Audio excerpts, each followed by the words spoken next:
Hey, you guys back for more? You guys back for more? Rebecca? We're back? We're back? Wow. Wow. You guys ready? We're gonna play some chess on chess.com. Make sure to send me a challenge today. rebeccaloran on chess.com. Generally accepting like 5 minutes or faster from viewers, but maybe we'll play some 10-minute games. Actually, yeah, send me a 10-minute challenge. Unrated. That's what we're going to be doing today. But first, time for something completely different. First, let's start up with some puzzles before we even get started with games. Okay, so like let's do some puzzles. I like to do Puzzle Rush Survival because survival is key in this crazy world we live in. Let me fix the webcam because we're set up for World of Warcraft earlier. And we're not doing that right now. Why am I not able to unlock the camera? What is going on? Oh, I was in the vertical sources. Never mind. Okay, Okay, so here we go. What is this, Minecraft? What is this, Minecraft? What the heck? Okay, so we need to fix this, get rid of that, gray box. Okay, we should be good now. We should be good. Should be good. You guys don't see the gray box over there on the vertical live stream. You guys see the vertical live stream is doing vertical live stream related things.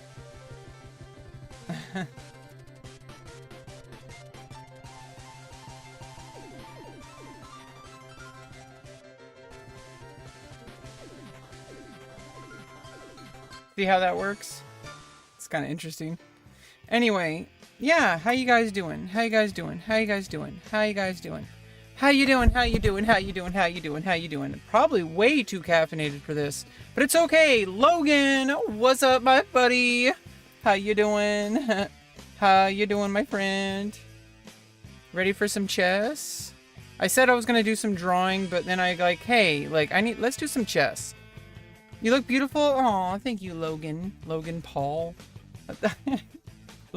I mean, Logan Verderi. Logan Verderi.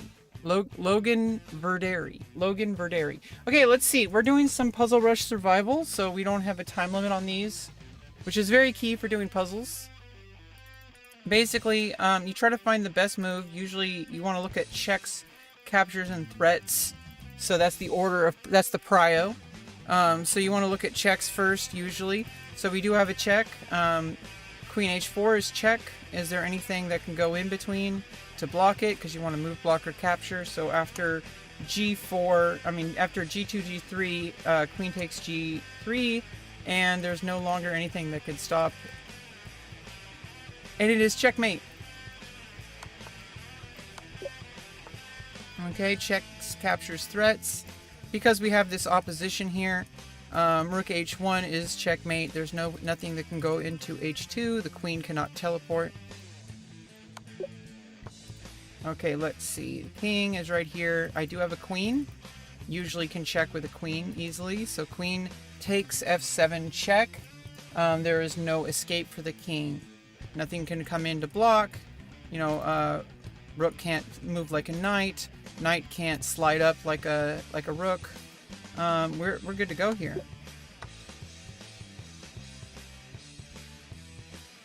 Okay, let's see. If I just rook captures on f8, rook takes f8, check. Nothing can come in over on g8, so that is checkmate. Okay, so the pawn is defending g2. So if we play queen e1, check. Nothing can come over to f1. King has no escape. Bishop and queen are looking at f2. If queen takes f2 check, queen is guarding the escape squares.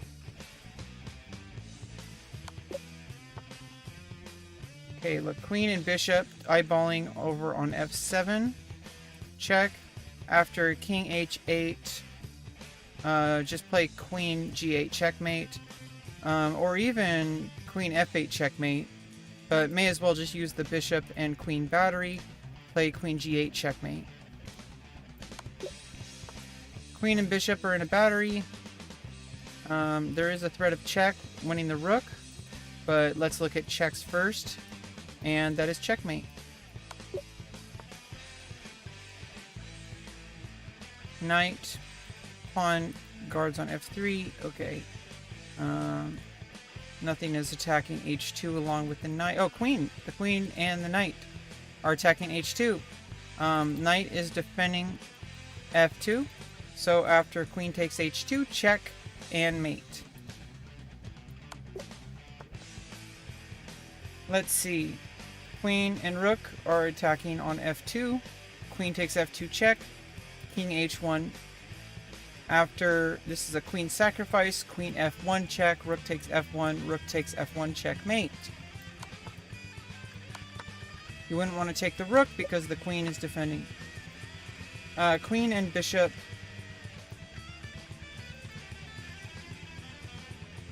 I think you have to take the rook first because if you go in for a check with queen e1, rook takes e1 and that's over. Bishop and queen are lined up in a battery. You could go after this rook on b8, which is a potential. I'll accept your challenge after this puzzle, Bobby Man. After queen takes a1, check. Are there any pieces that can intervene against checkmate? Because there is a barrack. The king is this is back rank. It is crowded over here, so the queen cannot come in. Nothing can come in. This is just checkmate. Okay, let's play this game with Bobby Man.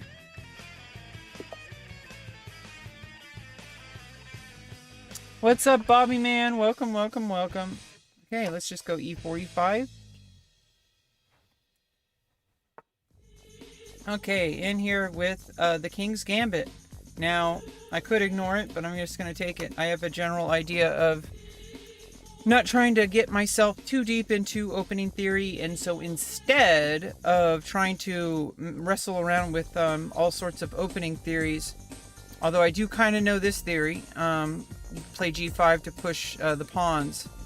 Since now I have the pawns up here, I basically want to really thrust up these pawns. Bishop is attacking here, but there's nothing else attacking it. So basically, pretty sure I can play g4 right away, but I don't necessarily think I want to do that just now.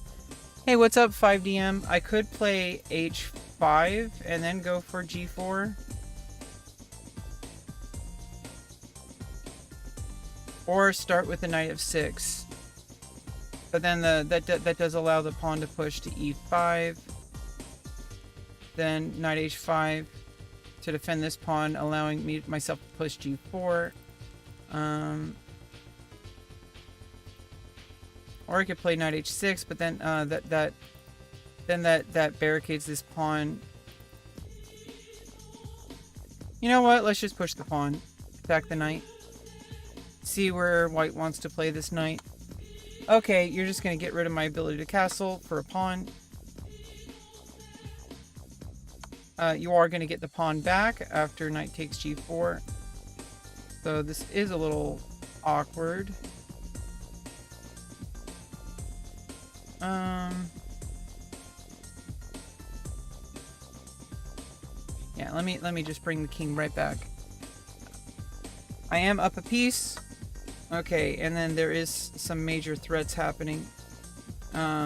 Right here, for example, but I can attack the queen and the bishop. Is there anything else the queen can do? So if I play d6, I'm attacking the bishop. I mean, with the queen. I mean, I'm attacking the queen with the bishop. And then I'm attacking the knight as well. But is there something that the knight can do that I need to be concerned about? If you attack the queen this way, well, if I just take the queen, you take the queen, I take the knight on d8, so I don't really see anything. Like, there's no place the queen can go because the bishop will be open. So maybe just take the pawn, but then I take the knight. So how are you going to protect the knight and the queen? Yeah, that's the only way. And then I get a lot of material. So I am so good? Not really. I'm actually kind of dumb. It's the Lolly Gambit? Who made up that name?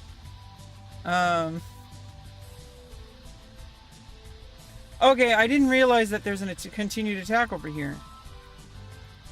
What am I thinking? I can't escape. I can't escape. What am I thinking? How come I didn't see that? Ah!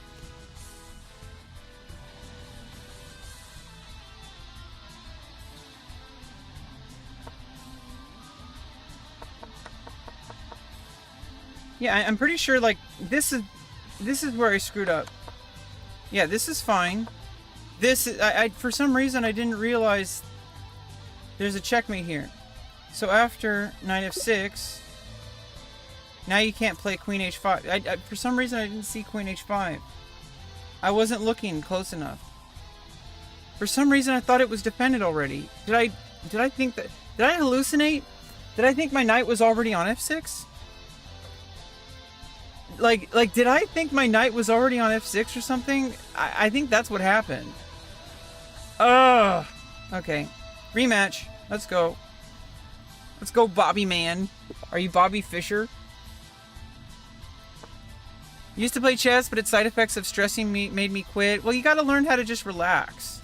Do something, whatever it is, that'll give you an ability to not associate chess with stress. Do something that makes you extremely relaxed. Like, you need to be so relaxed while playing chess that you just don't get stressed out anymore. Do something different. Sometimes you can just brute force your way into it. Play like thousands of bullet games. And that can like kind of get rid of your stress. Like, if you just play thousands of bullet games... Here, let's actually just do the 3 knights.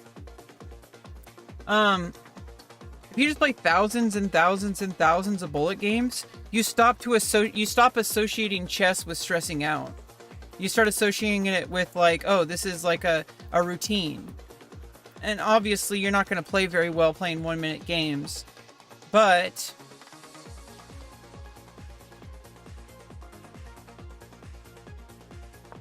I think that you can do something else. Like, do something that gets rid of the stress.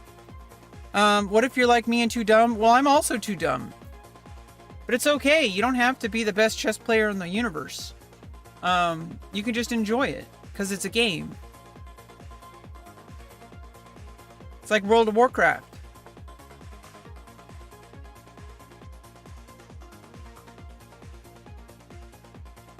You know, don't listen to all the people that treat chess like it's this holy, you know, oh, it's sacred, it's sacred. Like, no, chess is a game, first and foremost. It always has been. It was kind of originally for royalty, but chess has always been a game that anybody should be able to play. I don't like this gatekeeping that some chess organizations have created. This, oh, chess is only for, you know, like, you have to behave yourself a certain way or you can't really play chess. Chess is distinctive. Chess is like, no, you're full of yourself. That's ego. Get rid of the ego. Stop treating chess like it's this holy church that, you know, oh, but the holy Bobby Fischer. Bobby Fischer had some extreme mental health issues. He was really strong at chess, but chess is a game. People treat it like it's like this holy Bible. Hello there, Kaka Shiuchiha. Kaka Shiuchiha.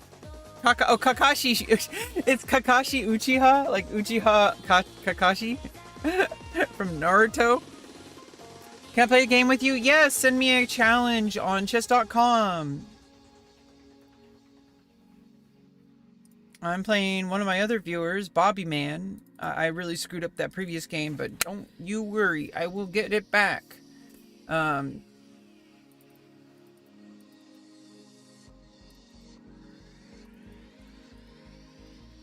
Okay.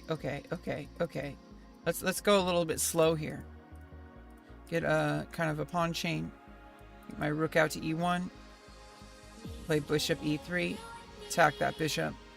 Unless the pawn comes in. Okay.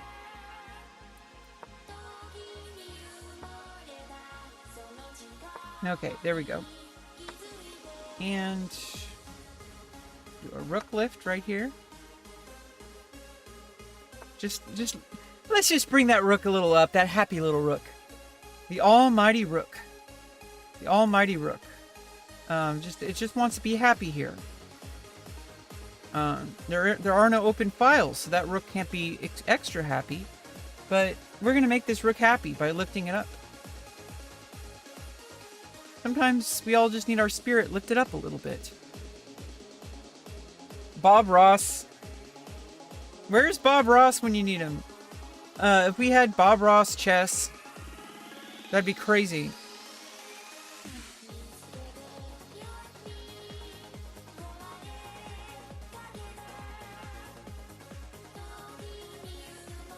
I think people hold things too sacred. Sometimes people hold things too sacred and it prevents progress. You're like, oh, you're not allowed to play chess because you're not playing it with the proper, you know, respect for the elders. Like, well, come on. There's plenty of people who are young who have never heard of Bobby Fischer. You shouldn't have to know about Bobby Fischer to love chess. In fact, Bobby Fischer was Bobby Fischer. There was no Bobby Fischer for Bobby Fischer to respect. Okay, he had to look up to other chess players, but the game is the game. Let people enjoy the game. Stop gatekeeping it. I remember there was a whole bunch of drama during like the PogChamp stuff. People were banning people just for being like, you know, coming from outside streamers, like from like XQC, or for like Ludwig and like all those people who were doing the chess, who had like a more broad audience, who are bringing genuine life into the game of chess. And there were some people that were just gatekeeping the entire category, banning people from their chat because, oh, you're an XQC viewer, you're not welcome here. Like, what the hell? Undermining the entire reason why we had the PogChamps tournament in the first place was to bring more people into chess, this game that we all love. Why are you gatekeeping the proper way to play chess? Like, what is wrong with you? We want more people to play chess, not gatekeeping it because, oh, well, you can only play it properly. Let's scare all the people away from ever wanting to play it. It's hard enough getting people to fall in love with chess in the first place, and then you're gonna gatekeep it. Like, it just doesn't make any sense. The same thing happens with Go, the game of Go. People are elitists, and they prevent the game from getting more popular. Because, newsflash, some 12-year-old just getting started with chess doesn't know all your special rules from like UCSF and from FIDE. They don't know what FIDE is. They play chess online. It's a game. And I feel like there was so much stuff that could have happened with chess during the whole big PogChamps revolution that chess.com started. But so many people like fought against it. They're like, oh, we don't all these random kids coming into the chess category. We're a place of honor. We're a place of tradition. And then all the people got bored of chess because you guys had to ruin it. And now there's only like 600 people watching in the category. Good job. Anyway, I'm just kind of being a little bit of a bitch. I'm just kind of upset about what could have been. Like, people could have like really gotten the category like rolling with like a new era of chess, and everyone just kind of let it die. Yeah, I know my clock is ticking down.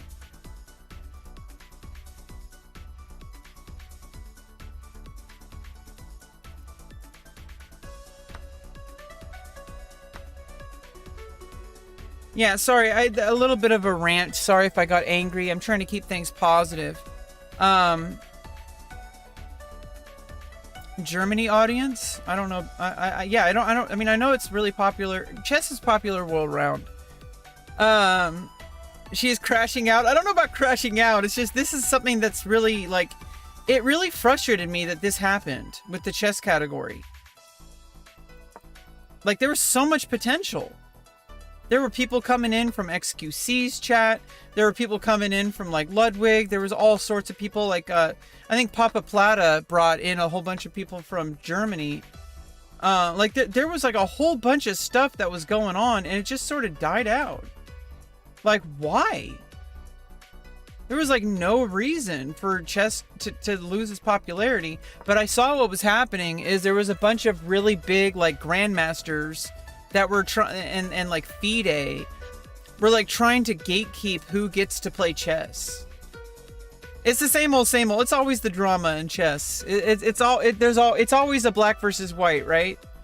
It's always a battle. I mean, it literally is like the most like blood sport game out there. Like, people don't know.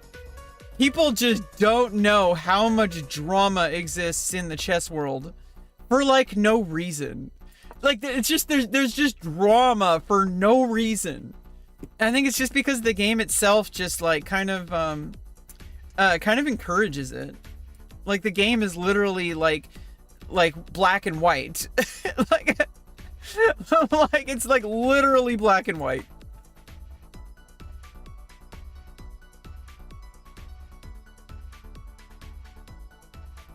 Yeah, because this.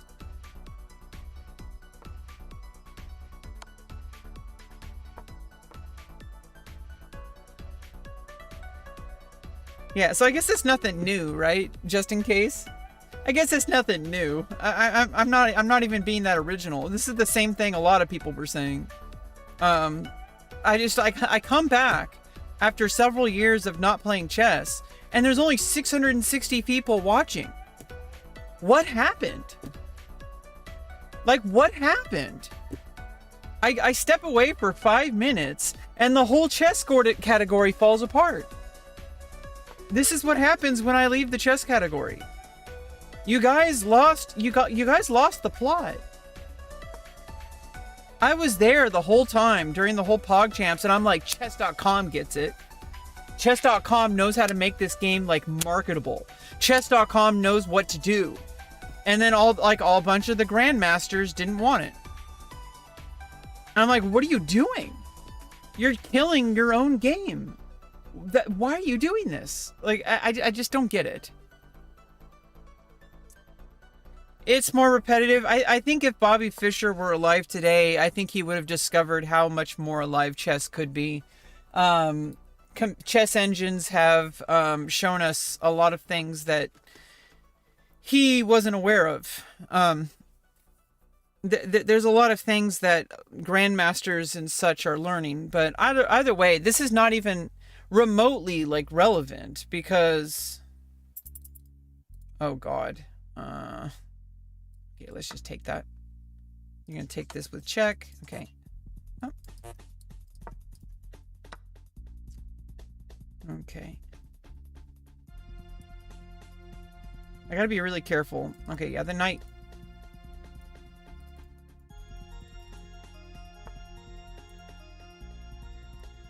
Okay.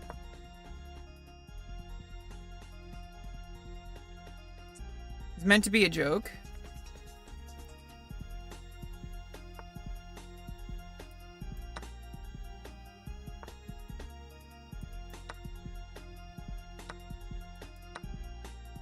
I mean, it's the players that make chess alive. It's always a game between humans, you know? And there's so many people who are just learning. So it's never going to die out. There's always going to be people playing chess. There's always going to be people who love chess. Okay, I need to be really careful here. Check, and then you're going to go towards that pawn. Okay, yeah, I can't. It's hard to calculate here. Okay, yeah, there we go. But then, okay, there we go.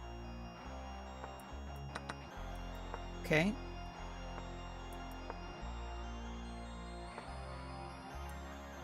There we go. I need to shift around here.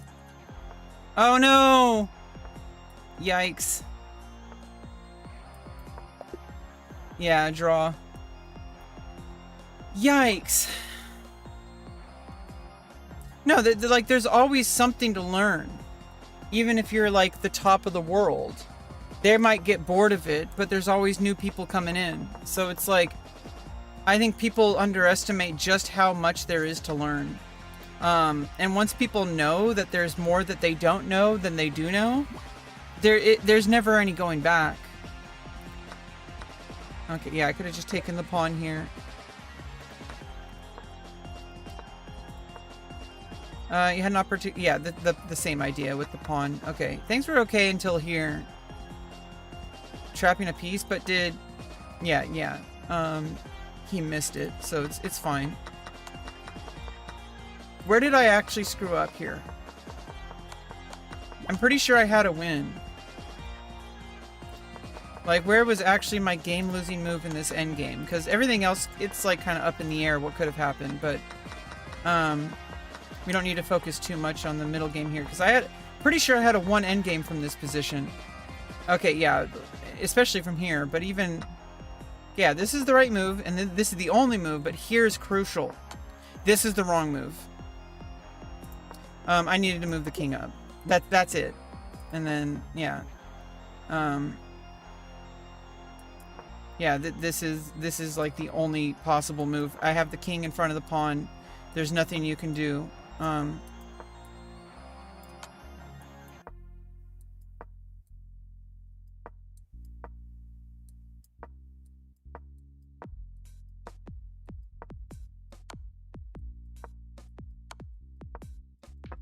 Yeah, it's GG. Okay, Bobby, we gotta take a break because C's Way wanted to play, so I'm gonna play C's Way. Says who? Says who? Have you seen that new chessboard where all the pieces move themselves? Yeah, I mean, those have been a gimmick for a while. In the end of the day, chess is a mental game that requires the chess pieces themselves don't necessarily matter. The only thing that actually matters are the ideas, because chess is a game of ideas. Your shirt is loose? Wee woo, wee woo. You were talking about my shirt being too loose yesterday as well. Okay, let's go. We're playing the Indian game here, but let's play the perk kind of styles. Yes. But let's actually just go here, though. In fact, you know what? Let's just go back here. I should have gone there in the first place. Yeah. Let's prevent some movement over here.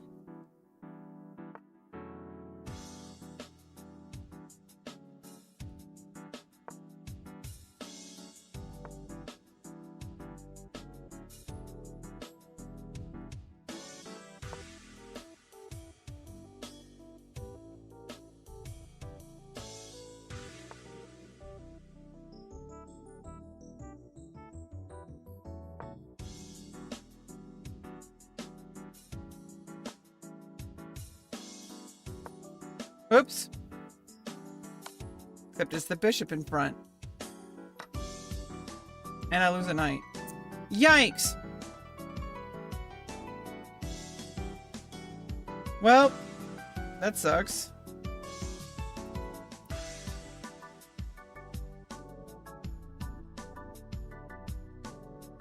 But I can do this first.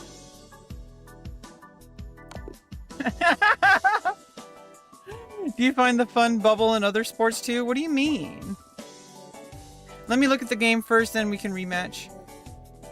Do you find the fun bubble in other sports? What do you mean fun bubble? I have no idea what you mean by this concept of the fun bubble. Yeah, this was a blunder because of the bishop and queen lined up. So, yeah, obviously, just play e6 and I'm fine. From here, yeah, so obviously just, I gotta cut my losses there. Yeah, and then there's checkmate. Okay, yeah, let's rematch. I read your name as Wee Woo. I think that his name is Wee Woo. Woo, woo, wee woo. Same way as a comfort zone. Oh, you mean like finding the comfort zone. Yeah, so basically like basketball, for example. The best way to think about basketball is get a basketball, go to a basketball course by yourself, and just kind of dribble the ball around, or even just like sit on the ground with the basketball, throw the basketball up, and just hang out at the basketball court. Not even trying to get better, like not even playing basketball. Just hold the basketball, sit down at the basketball court, and just take it all in. Like, you need to be so comfortable with the idea of the sport that it's not stressed out anymore. You're not focused on the, oh, I need to hold the ball specifically this way, or I'm not doing it right. Like, you don't want to min-max everything. You're not ready for that. You're probably never going to be ready for that. You'd have to get to the level of college basketball before you even remotely start thinking that way. And that's like a big remote, right? That's like a big remote. Because people start min-maxing in sports way too young. Like, obviously, if you're like extremely, like, you show extreme dedication and you get to a certain level. But most people are not at that level. Most people are not going to be like Michael Jordan, okay? Like, or LeBron James. Like, most people are not going to get to that level. And most people are not even remotely like showing that level of skill that early. Most people don't have that level of skill until like to know like the potential until they get to college basketball.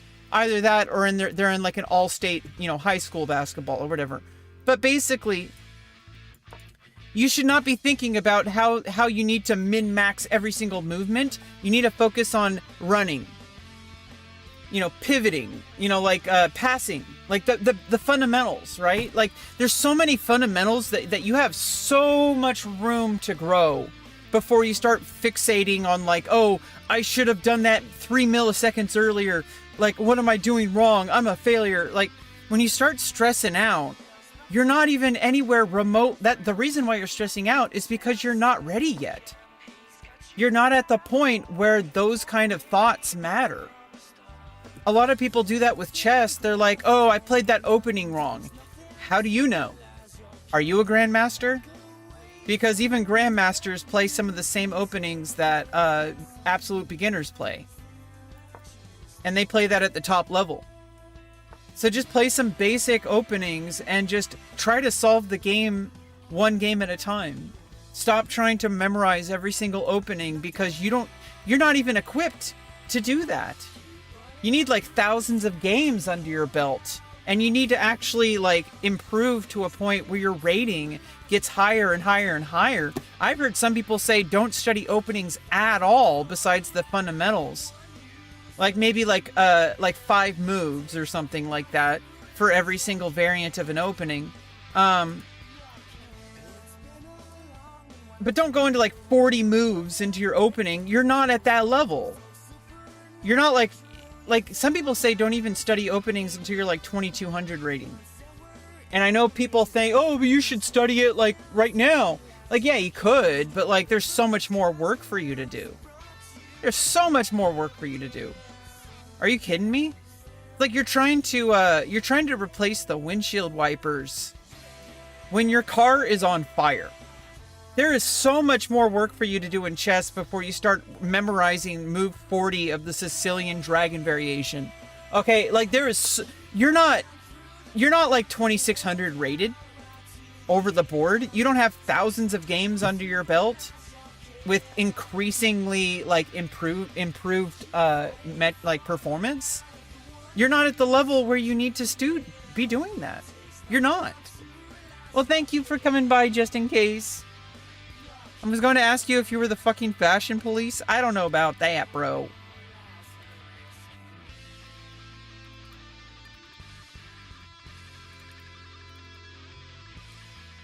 What the fuck? What the fuck do you want? What the fuck do you want? Bloody hell.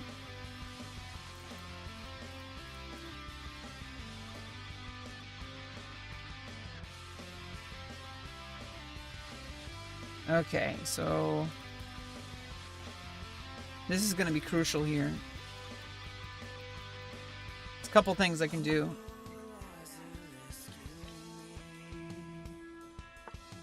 I could have like tried to do this, but okay, this is a little different here.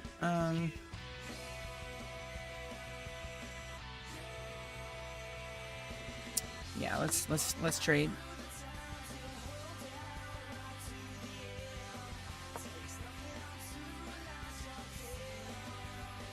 Fun zone.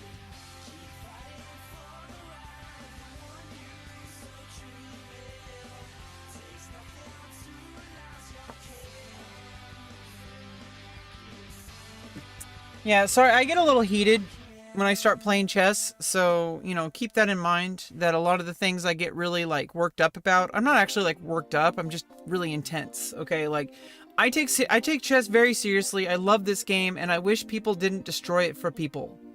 That's what I was talking about earlier. Like, some people are really happy to play chess, and then they meet some rando on a Twitch stream who tells them that they're not allowed to play chess because they'll never make a living doing it. Like, I hate that. Just play chess because you love it. Not everybody has to make a living doing things, but you think somebody cares if they want to they love chess, they want to play chess. Let them play chess. Like, they're like, oh, you know, you better give up now. You're never gonna get as good as me. You're not even a grandmaster. You're already older than 12 and you're not a grandmaster. You may as well quit, bro. Like, come on. Let people play chess. Stop gatekeeping it. Oh, if you're not a grandmaster by the time you're already 12, you're never going to make a living as chess. You're never going to be relevant. You're never going to be invited to chess tournaments. Blah, blah, blah, blah, blah. Like, come on. Like, open doors for people, bro. Stop closing doors. I'm tired of it. It's affected me my entire life. Like, why is chess so gatekept? It's literally costs like $5. Like, you could cut pieces out on a piece of paper and play chess. You literally just need a pencil and eraser and write down the pieces, like draw them and then erase them when you move them. Like, why are people getting gatekept? Because, oh, well, you can't actually improve at chess unless you play over the board tournaments, but those are elite. You have to spend like hundreds of dollars a month just to play a tournament. I don't like it. Hey, what's up, Pelm? How you doing? It's always bothered me that chess has been so like gatekept for literally no reason. It is the most cheapest game you can possibly play as a sport. And yet it's so gatekept that people like me who don't have like endless amounts of money can't get better because we can't go to tournaments. And if you don't go to tournaments, you don't play over the board chess, you are not going to improve, period. And you can do whatever you can to try to improve online. And yeah, I could have worked harder. You could say that. But it's just like, at some point, it's like, people don't want poor people to succeed at chess. Like, why do you have to be like a wealthy person just to play this game? It doesn't make any goddamn sense. And I'm glad chess.com has like done something about it. You know, like internet chess, democratizing the game. Like, it's just insane that people have gatekept this game so many times for no reason. And like, people who want to play chess can't because they can't afford a coach. I just like, because you need a coach in order to open doors for you in this world. And if you're not a child with supportive parents, if you're an adult, if you know, like all sorts of things that basically say you may as well never play chess. And it just doesn't make any sense to me. And it made me angry. It made me quit chess. Because I spent like years and years and years grinding at this game, trying to become a part of the chess community, trying to grow my channel, trying to grow my chess career, and people just do not want new people in the game. People don't want to coach people. People don't want, unless you have a ton of money. And so it's like, I tried to do it myself. I tried to just be an underdog, but this community in the chess world does not want new people. It's frustrating. Maybe I'm overreacting, but it's kind of like that. Like there is something about it, and I can't be imagining this. Like I spent years working with people in the chess world, like teaching chess, like all it took was like a few like people like, you know, opening doors for me, and I would have started like getting into tournaments and stuff. But like, no, you know, you're on your own. We're not going to help you with that, even though we claim to care about you. All that sort of stuff, right? If you don't have the money, they don't care about you. That's all there is to it. There goes my queen.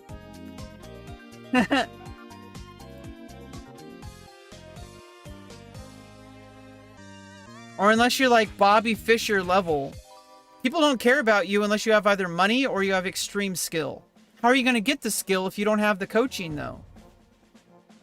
Like, it just doesn't make any sense.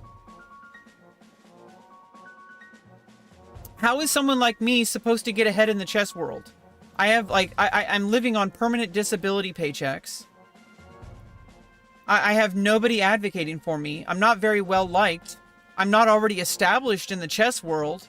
I don't have anybody like opening doors for me. How am I supposed to actually get ahead in the chess world? I spent years trying to get into the chess world. I was like, hey, I exist. I exist. I exist. I love chess. I want to improve at chess. I want to get better. I want to play tournaments. And like people are like, yeah, okay, cool.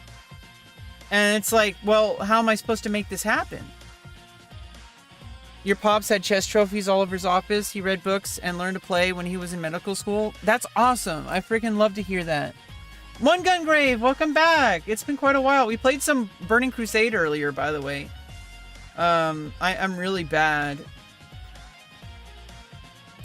You know what? I just need to go here. I basically gave you my queen, and then I gave you like a piece. I gave you my knight, bro. For like no reason. Maybe because I'm getting a little heated. I apologize for that. I've had too many people gatekeep my life. And chess was just another example of that. Yeah, this is terrible for me. Chess is just another example of that. Of yet another place where I tried to succeed, and yet because it was just closed.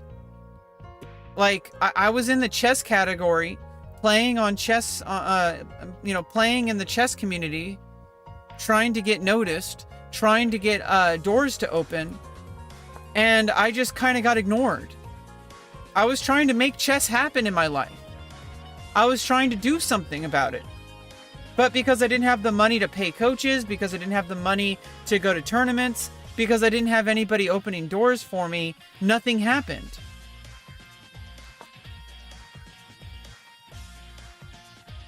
It's not about just learning it, because you can be good at chess, but there is a world outside of chess. This is what I'm not talking about the game of chess. I've done a lot of self-study, but there's a limit you get to if you have certain learning disabilities. I have challenges when I'm alone. I need somebody to help me. That's where I really thrive in this world, when I have people helping me. But I was working with people in chess. Like I was literally in real life, not on the internet. I'm telling you, I was literally in the chess community, and people were not opening doors for me. People were closing doors for me. People were actively trying to prevent me from making progress in the chess world. When all the doors were shut, why didn't you just give up? I mean, that's kind of what I'm talking about. I kind of ended up just burning out. I'm like, what's the point of continuing to show up to play chess if people aren't going to let me in the world? I'm trying to get myself into the chess world. I was streaming every goddamn day for like 8 hours a day, studying and playing chess. I was teaching chess in the local community, and people were not letting me in. And I'm like, what is going on here? Why am I being refused access to this chess world? What is going on? It feels like discrimination. Is it because I'm transgender? I'm sick and tired of people gatekeeping my entire life. Like, I got into chess at a young age, and I love chess, and I have continually shown up to chess to try to improve and to try to get into the chess world. But people are like, oh yeah, it's great that you like chess, but let's not do anything to improve your life at all. Let's not give you opportunities. Let's just ignore you. And maybe you'll give up. And it's like, well, I kept showing up, and I kept showing up, and I kept showing up, and I eventually burned out because it was just making me angry. Like I am right now. You have to earn your way. You don't understand. I played over 10,000 games. I have studied for like thousands of hours. I worked in the chess community. I taught kids how to play chess. I like was in the chess category. I was in the chess discords. I was streaming like every day. I was just trying to be a part of something. But people didn't want me to be in it. And I'm like, I kept showing up, and I kept wanting to be a part of things. I kept applying for like programs. I kept applying for like all the different tournaments that streamers would host. Nothing happened. And I'm like, I don't know what to do about it. And I'm getting to a place where I'm about to move out of this trailer, and I think I might be able to join a chess club and actually start pushing again to go to tournaments. Exactly what happened? I don't know. I'm just getting a little passionate about something that I'm trying not to be. It's really hard for people to hear what I'm saying and not say the same copy-paste things of like, oh, you got to earn your way in. Why are you complaining? This is genuinely based off of years of deliberate effort trying to make my way into the chess community. The local chess community, the international chess community, the internet chess community. I tried my best to make my way in. And people were not opening doors for me because I didn't have the money for it. And it's like, okay, well, I'm going to keep trying. I'm not going to let lack of money stop me from playing chess. This game is literally free, dude. Why is lack of money preventing me from progressing? I can't go to tournaments without money. I need a sponsor if I'm going to go to tournaments. And I don't have any sponsors. So what is somebody like me supposed to do? Somebody who is so passionate about chess. I think I've literally put like, I don't even know how many hours I put into chess. I deliberately showed up to chess and put in thousands and thousands and thousands of hours. I kept showing up and saying, I want to learn. I want to learn. I want to learn. And it's like, how come nobody is there for me? And like people in my own local community were not opening doors for me. Yeah, sorry. It all started with just like talking about how the chess community used to be thriving. The whole PogChamps tournament brought so many people in the Twitch community over to chess. And now I see like there's less than 1,000 people watching chess right now. What happened? And it's exactly what I'm talking about. This is the exact reason why chess is dead again. Do you understand? I'm not making this up. I saw this years ago. I was like, why are people trying to actively prevent chess from growing? People are gatekeeping it. People are like being elitists. People are bringing all sorts of random requirements for people to get into the game of chess that are arbitrary and do not need to exist. Out of everybody out there, Lichess and chess.com are the only two websites that actually promote the game of chess is for everyone. Like, chess.com tried to do all these tournaments to bring all these streamers in, to try to bring all this different stuff in, but there was like weird drama about people gatekeeping the community because they're like, oh, it's supposed to be child friendly. It's supposed to be child friendly. That's what I didn't like about what chess.com was doing. Everything has to be child friendly. Why? Adults play chess too. Let us say fuck. And you see, like, the Botez sisters, they say fuck all the time.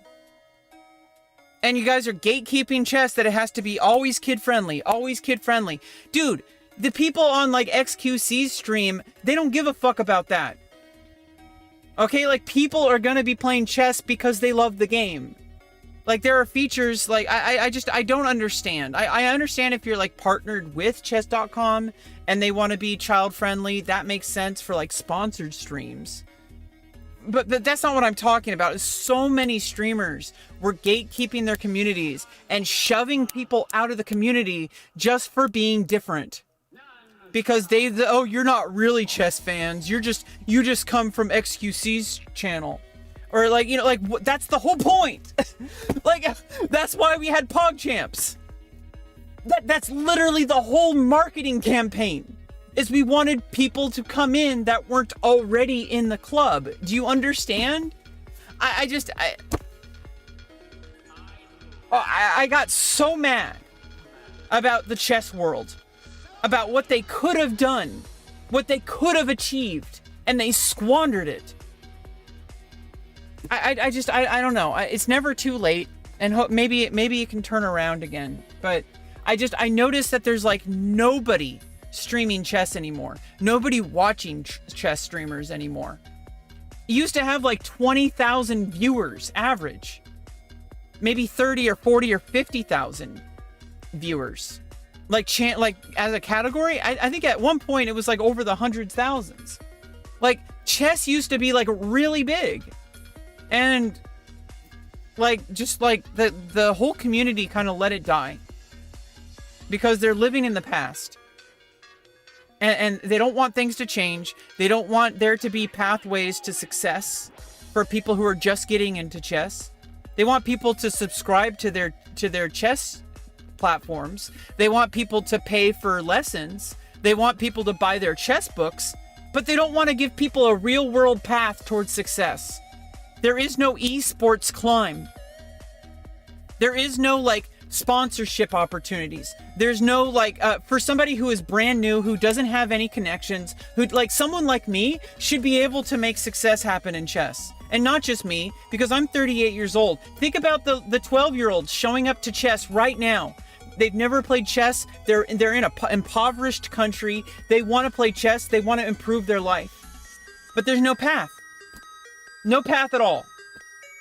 What's the point of playing chess if there's no path towards real life success?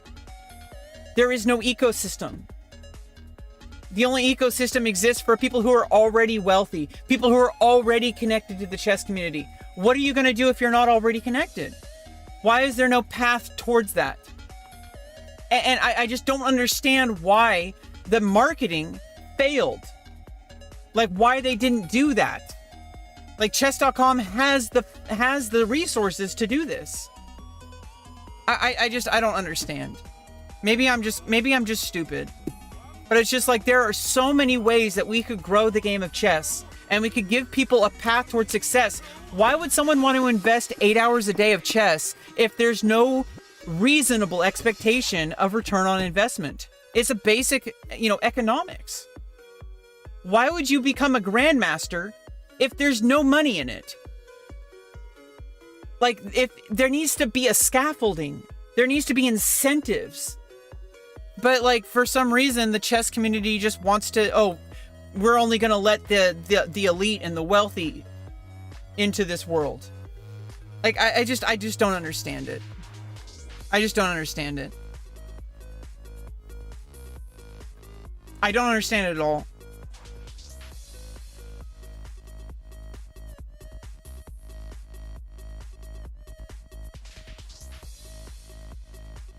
Let me get back to my puzzles.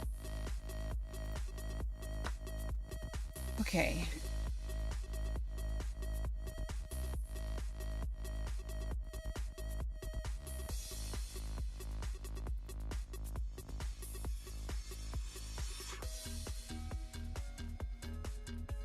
I just like, I have a vision for chess. And I've had this vision for like decades.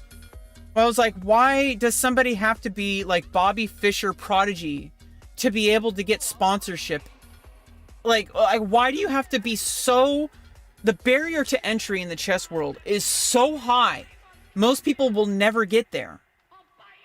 If you're a very strong player, people start opening doors from you. But at that point, you don't really need people opening doors for you. What about the people who suck? The people like me who are stuck and struggling, who are barely able to make any progress in this game. Where is the support for people like me? People who have disabilities. I'm autistic. I have a developmental disorder. I barely make any money. Where is somebody like me supposed to build? Like, there has to be something that the world can do to make chess more accessible to people like me. And to children especially. I mean, I'm talking about passion, but like 5DM, I mean about the why would someone be a grandmaster if there was no money in it? I mean, possibly passion. The thing is you can't, passion doesn't pay rent. Do you understand? A lot of countries have chess programs where they give scholarships to people for playing for their country. But the United States doesn't do this. Why not? United States Chess Federation already exists. Why is there not a program that people can do to play for their country? Other countries do this. They have programs that if they want people to play for their country, they give them a sponsorship. There should be a path towards that. Obviously, you have to earn it. But like, if you're an entry-level chess player, there should be a path towards success. There should always be a path towards somebody who's willing to do the hard work. Because hard work pays off in chess. Do you understand? But how come hard work doesn't pay off in the real world? How come it pays off with chess ability, but until you're a certain level, people don't open doors for you? They hold you back. Unless you have the money to go out and get yourself noticed by going to tournaments. But how are you supposed to go to tournaments when they cost $50 a tournament? You have to travel. You possibly have to pay for, gas, hotels. Like, it's so expensive for no reason. For no reason. This game costs like $5 to set up. You can set this game up with plastic. Why is this costing people hundreds of dollars a tournament? And you only get money back if you win? Like it's unsustainable. There needs to be an ecosystem. There needs to be an incentive for people to want to continue playing. Because if you are poor, living in like a rat-infested, or living on the streets, how are you supposed to want to play chess? How are you supposed to become a grandmaster if you can't even feed yourself? So it's like, how come? But like in some countries, if you want to get good at chess, you can apply for like a scholarship, and there's like a path towards that. If you're not good enough, like there's like programs, right? I don't know. Maybe one day I can open one. I'm tired of the gatekeeping and the random ass politics in chess that do not need to exist at all. The only thing that should matter: do you like playing chess? Are you willing to do what it takes to get good at chess? Are you showing up consistently? Then you qualify for the program. We're going to make this happen for you. We're going to train you. We're going to get you into tournaments. We're going to coach you and be there every step of the way. I want to start that program, or I want to collaborate with other people to make that program happen. Because there should be nobody in the country of the United States who wants to play chess but gets denied because they're poor. Like, there is no reason why poor people should be gatekept from chess. Like, you should be able to make a living off of chess. There's no reason why you shouldn't be. There's plenty of millionaires donating to the cause.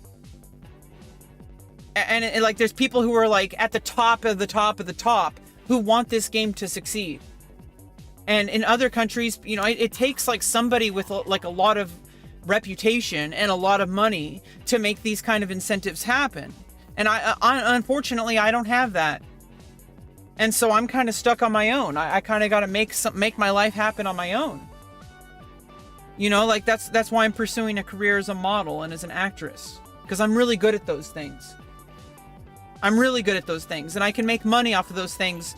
And I have made thousands of dollars being a model. Like I have not made a single penny playing chess. Like, no, at one point, I don't want to say that, because at one point I was streaming chess. I made like I think I did make a few $1,000s for streaming chess. I got some donations. But like, that was like not really expected, right? I'm talking like I grinded and I made money as a model, like through like sheer effort, right? It wasn't just like random, like a donator gave me like $500 in like 5 minutes, right? That's what happened with Twitch.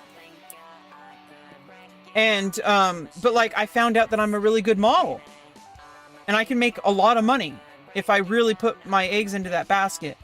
And I'm gonna do that. But I also love chess, and I hate that I haven't been able to pursue chess. And I come back to chess, like, this is the second time I played chess in, I think, like, over a year. And I'm already passionate about it. That's a good indicator. If your passion is not dying despite all these barriers in front of you, that's a good sign that you found something that really means something to you. But I haven't had the resources to be able to play chess. There's no tournaments in my area. Now, I'm with an agency that is working on finding me a house, and they're going through the paperwork now. And I think I'm moving to an area that has more chess tournaments. There's a chess club. Like, I think in like the Cupertino area, right? Yeah, when you're poor, you're basically like chess benefit, like the people who benefit from chess are the people who don't need help. Like, it's like it's a kingmaker, like, you know, pun not intended. Basically, the system with chess is if you're already wealthy, if you're already established, if you already have connections in the chess world, they prop you up. If you're a nobody, if you have no money, if you're not even good at chess, you're a nobody. They don't care about you. They're going to put barriers in front of you. They're going to make you quit. It's backwards. They should be lifting the people up who need the most help. The people who love chess, who show up to chess, but they just can't get it. Right? Think about how many adults, like, well, first of all, think about how many children, but also think about how many adults love chess, are willing to show up to chess 8 hours a day and put in the effort, but just don't have the resources to improve because they have like a mental health disability and they can't improve on their own. They need someone to show it to them.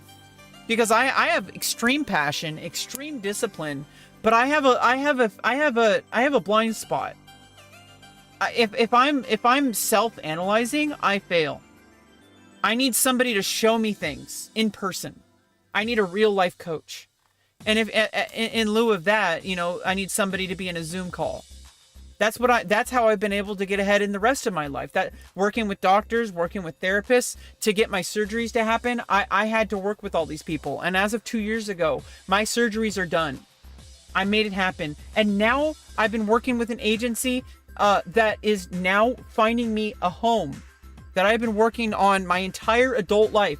I am 38 years old. I have basically been homeless for the past 20 years.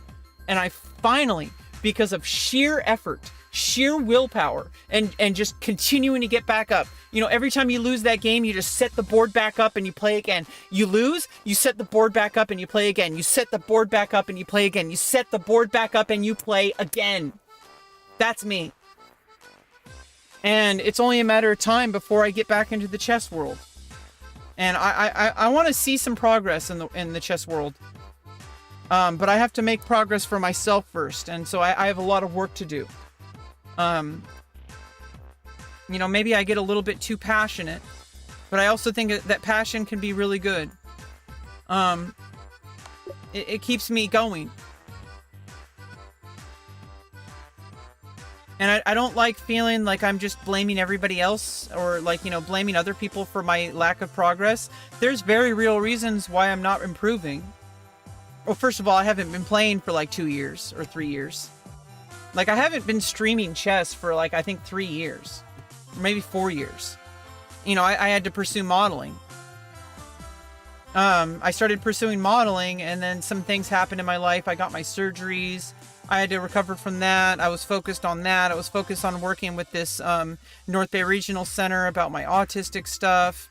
There's a whole bunch of stuff happening. If you take here, well, then I save the queen. If you take the queen, well, then I take the knight and I win a piece. Oh, yeah, check first.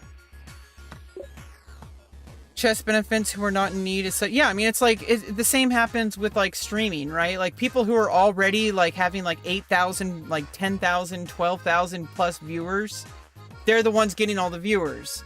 But like there's a reason for that because that's like a content kind of thing.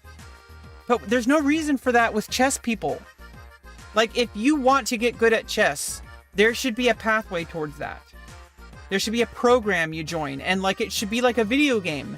You rank up, and then when you get to a certain rank, you should qualify for scholarships. And then once you get those scholarships, you get coaching, right? Once you get coaching and you can get to an even higher rank up, then people can even start giving you like, you know, we're gonna help pay your bills, like sponsorship, right? Sponsorship is what makes the world happen. It's what makes success happen. Without sponsorship, everything fails. Chess will fail without sponsorship. And so maybe I need to become successful in life and then start my own sponsorship program so that nobody has to go through what I went through. And you know, like specifically for adults, because I think everybody likes to help the children, right? But what about the adults? What about the people in their 20s, 30s, 40s, 50s? How come those people don't have a path towards chess success? How come they have to do it all on their own just because of their age? Maybe I can open up a chess school for adults that has sponsorship programs, housing programs for people who are homeless, right? Like if you're homeless and you love chess, there should be a way to not be homeless so that you can play chess, right? How are you supposed to improve at chess if you don't even know where you're going to sleep tonight? I'm tired of people living in poverty. People who love chess, people who could potentially benefit the entire chess world. The next, like, you know, high-level chess coaches out there. But how are they supposed to climb that ranking if they can't even sleep at night? Because they have to worry about someone stealing their stuff. Reading a lot of chess books? Yeah, I mean, I got chess books. I think the biggest thing is just doing chess puzzles.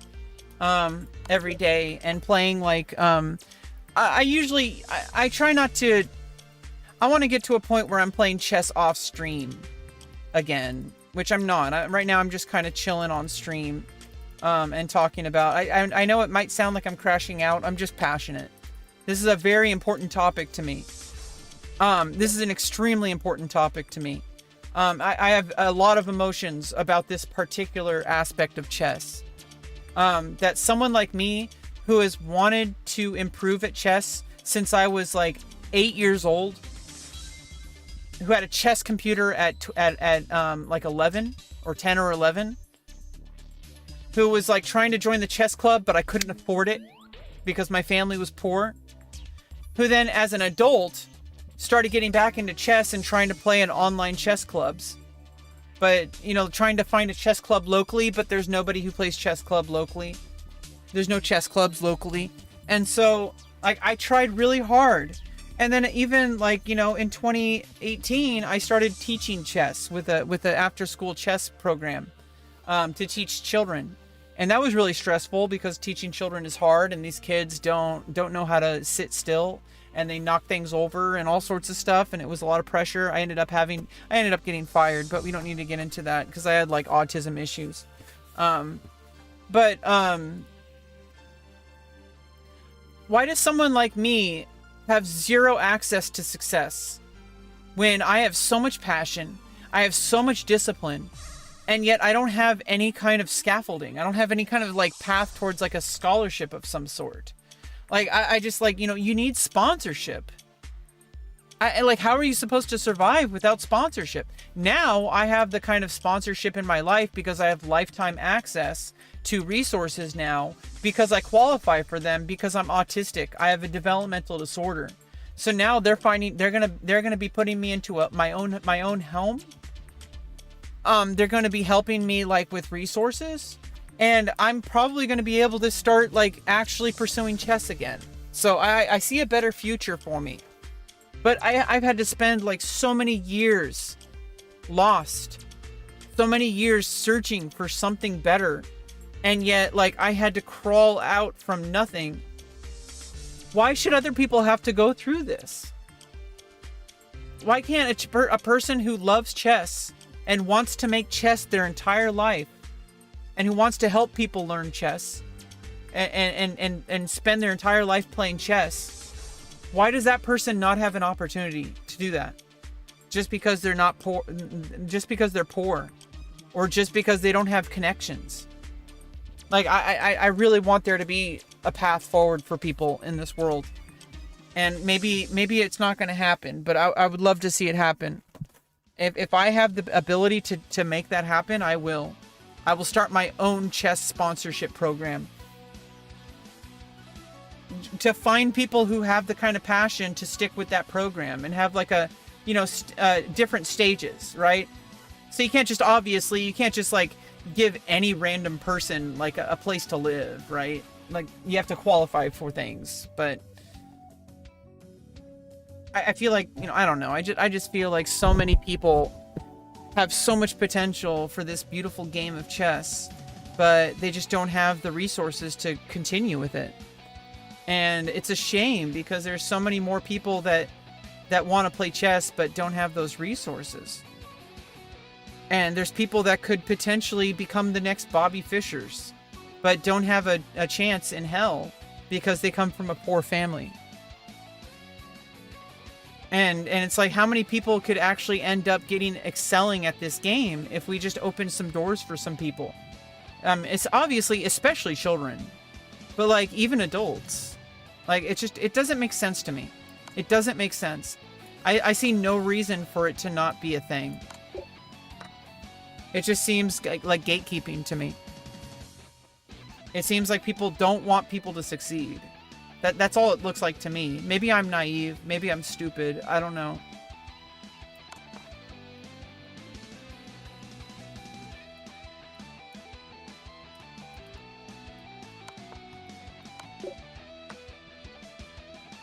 Yeah, anyway, I think I need to calm down a little bit. Let me just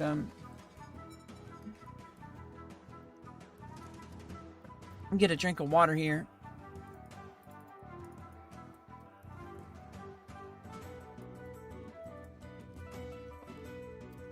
I apologize if I've upset anybody. It's just I get really passionate, and sometimes people might get scared by my passion. So I'm not angry. I'm not like crashing out. Like I just am really passionate about this game.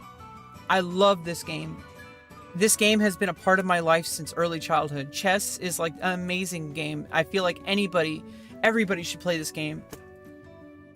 It's changed my life multiple times. And who knows what the future brings. Especially as I get access to more and more resources. I'm going to be moving out pretty soon. And I'm going to join I think I'm going to be moving to a place near San Francisco, or, you know, places where there's going to be chess opportunities and tournaments. And I'm going to start like trying to budget my money so I could at least go to a few tournaments every month. And participate in some over-the-board tournaments and really start making some improvement.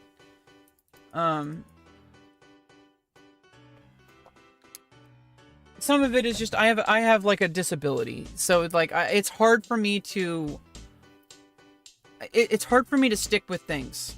Like sticking with a book, for example. I've never gone through an entire chess book. I've never gone through an entire computer programming book. I usually get through a few chapters, and then I kind of just drop off. It's been really frustrating. I never really improve the way I need to. Yeah, San Francisco has a decent chess scene. Cupertino does, like Sacramento. There's chess clubs all over. But at this exact moment, I'm in a dead chess area. Like Sonoma County, like wine country.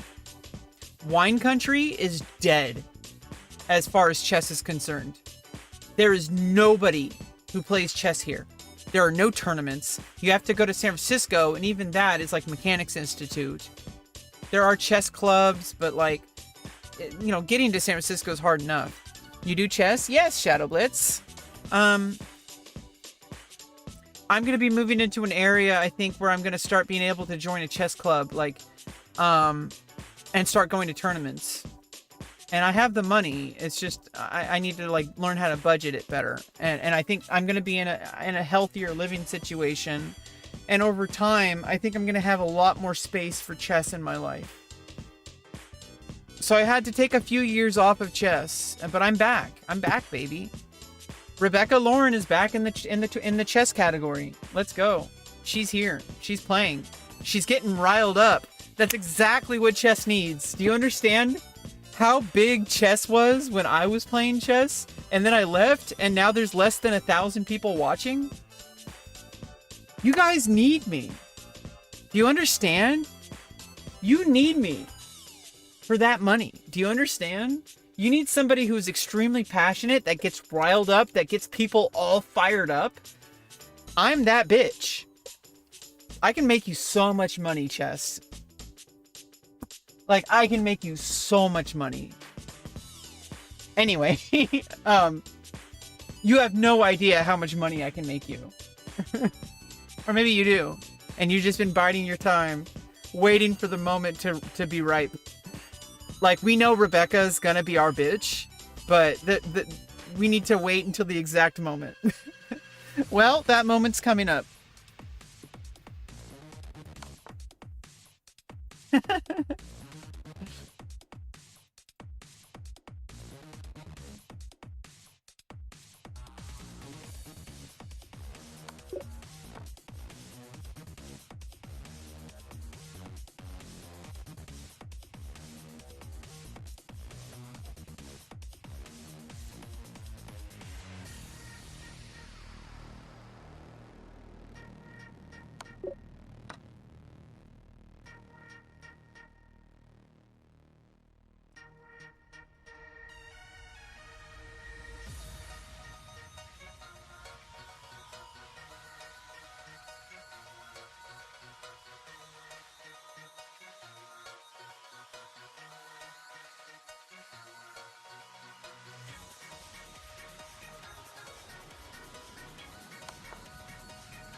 What's your rating? My rating is really low.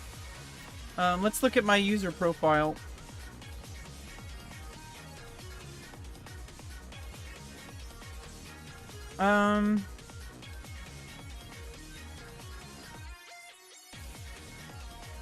1046 rapid, 693 blitz. I lost a lot of points yesterday. 437 daily. I time out really easily. My correspondence chess is terrible.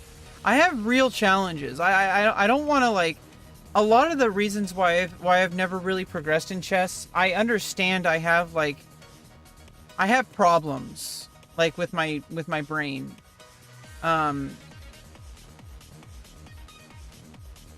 Which I really need to work on.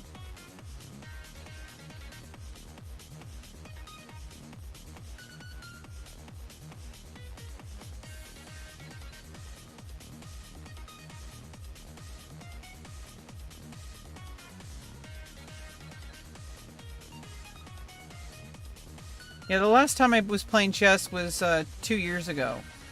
I wrote this blog article.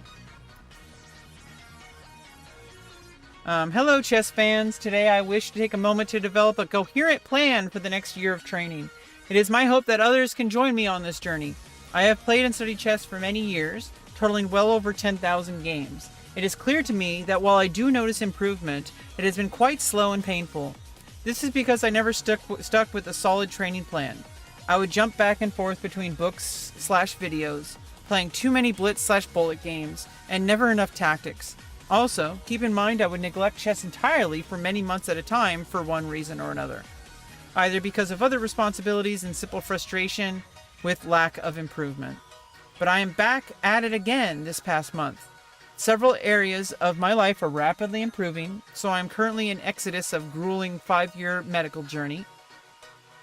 The story of which is beyond the scope of this post, but I am back better than ever. That's when I had my bottom surgery. This was a few months after I had my final transgender surgery that I had been spending 5 years obtaining. So this is a big deal. The thing I've been noticing helping improve in my gameplay the most is simply solving tactics on a daily basis, playing 10-minute games, and doing a game review after each of them. I try to space these out. For example, I might solve some tactics for 10 to 30 minutes and then take a break. I will play a game and try my best to sit back and reflect on the game after the review, emptying my mind as much as I can before the next game. This can be anywhere from 10 to 15 seconds to a few minutes. I try to keep my chess focused to sessions rather than play one game, do something else, play another game, etc. I'm sure that method works as well, possibly with its advantages, spaced repetition versus focused session. But I find that as long as my sessions doesn't go longer than an hour, I can maintain a lot of focus. Of course, I am working my way up to returning to classical time controls. I find that 10-minute rapid games are extremely useful for pinpointing my tactical and strategic ideas, as well as my limitations in the opening and endgame. The game review feature may not be perfect as it is an engine review, but it does show the key position and which moves are critical. Besides, seeing the engine moves shows me the ultimate goal of chess play, as the engines are significantly stronger than the best humans. I may not be able to fully comprehend the positions, but I can at the very least try to understand which sort of positions it is aiming for and why. This can help me as I try to understand it on in my own terms, and while I may not be able to play as accurately as the engine, it shows me what the final stage of chess mastery looks like. I have noticed that I win a lot more games, although when I try out different ideas in the opening, I tend to make more mistakes. It's a good trade-off because I get to understand a variety of positions as a result. If all I did was play the same openings all the time, I am limiting myself to only a certain set of strategic and tactical motifs. Still, I am a long way from needing to change things up. I am mostly using the same openings I am used to. There are myriad tactical ideas to punish my opponents with, and I must understand the importance of developing fundamental tactical skills through consistent puzzle training and application in my games. Overall, I am noticing a significant improvement in my chess. Some of it is psychological as well, as I am finished with all of my surgeries and starting to enter a more stable and long-term portion of my life. I must not feel discouraged. Chess is a difficult game and can never be fully mastered. It is about the improvement, and the results indicate that. While at the moment, I am in a period of rapid training, it will only bring me so far. So as a milestone goal, tactics must be maintained for lifetime. 1. Reach 1200 rapid rating. Switch to 30-minute games. Reach 1300 rating. Switch to 1510 in order to take a step back to focus on getting more games in. Reach 1400 rating. Start seeking out classical games, 1 to 4 a week. Return to 10-minute games to practice the possibility of time trouble more so than increment controls. I think this is a great set of goals for these milestones. It allows me to focus on maintaining a consistent training routine rather than trying everything at once. I don't think books/videos will help me as much as I think they would until maybe 1600 plus rating. Let me reach that goal first before I start to explore videos. This would be a good time to learn a new opening for white and to change up one of my usual responses as black, but maintain all of my other responses. I don't think opening theory will be important until at least 2000 plus rating. The common theme of advice from Master Plus level players is that the majority of wins will be tactical in nature, so my training should be focused on that. This is why I'm mostly playing rapid time controls and only slowly integrating classical games. I do think it is crucial to maintain classical games on a consistent basis once I reach that milestone, but I am noticing, based on my current improvement, that the best thing I can do is continue to play rapid games. That way I can review more games each day. Once I reach a higher level, I will start to benefit from longer games. I have played a good number of classical games already, and I do think they would help me a lot. But there are tactical deficits that I must address, and the simple answer to that is repetition of puzzles and doing my best to spot them in my games. It's about frequency at this point in my mastery, not depth of calculation. The important thing to keep in mind is that I am approaching my chess training based on my current deficits rather than using some general approach. This is crucial to validate. It is apparent that I have severe tactical deficits, and until I fix them, all of the classical games in the world won't really help me. Luckily, I am noticing significant and rapid improvement with my current approach, so I will continue this until I see slightly diminished returns. Then it is time to start playing longer games, as I will be able to benefit from them much more. This is going well. I am proud of myself for taking the time to journal my chess progress. It allows me to assess my needs and to develop a training plan. This is the right path to chess mastery. Thank you for taking the time to read my post. Please let me know if this has helped you at all, and I am always humble enough to accept constructive criticism. Also, I would be open to hosting a 1031 chess Swiss tournament on Halloween if people are interested. Yeah, October 31st. That never happened. But knowing why a tactic works and when it doesn't let you cache it and recall it without having to calculate again, yeah, it's repetition. Have you begun the process of categorizing and grouping tactical patterns by the class positions? Yeah, that's what I was doing. So basically you go into custom puzzles on chess.com. You go into rating range. You actually want to go into lower rating puzzles. So I would say like a few hundred below and above. So basically I would say 1,000. So let's say 700 to 1,300 rating. You unclick the all themes. You go into just a single theme. Like let's go to pins. Pins and forks. And mate in one. And then you just do those puzzles. Lower rated, just to spot the ideas. So we do have a mate in one. Always looks for checks, captures, threats. Checks, captures, threats. CBTV. Chess captures threats before variations. Okay, yeah. Nothing can capture. Okay. It's actually a mate in two. Okay.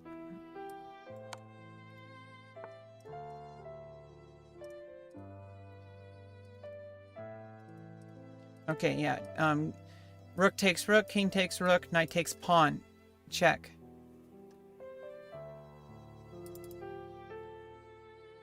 But also, if you can capture here, so that's why you have to do the rook first. Rook takes, king takes.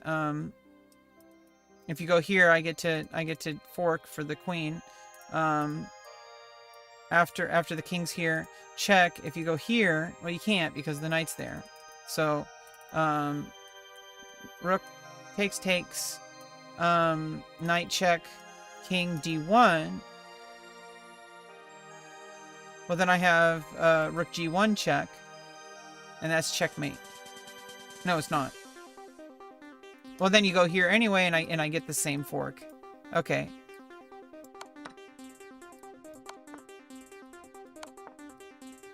Yeah, the variation here was that if you go here, or if you go here or here, this goes to the same thing.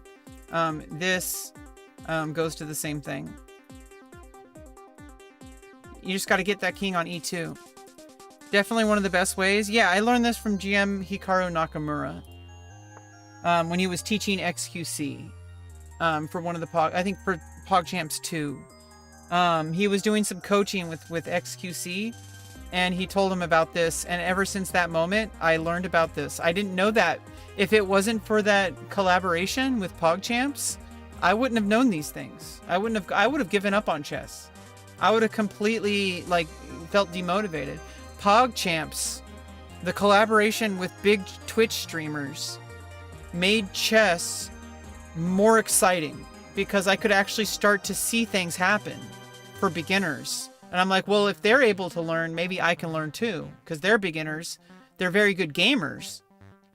They understand how to improve. They have the discipline.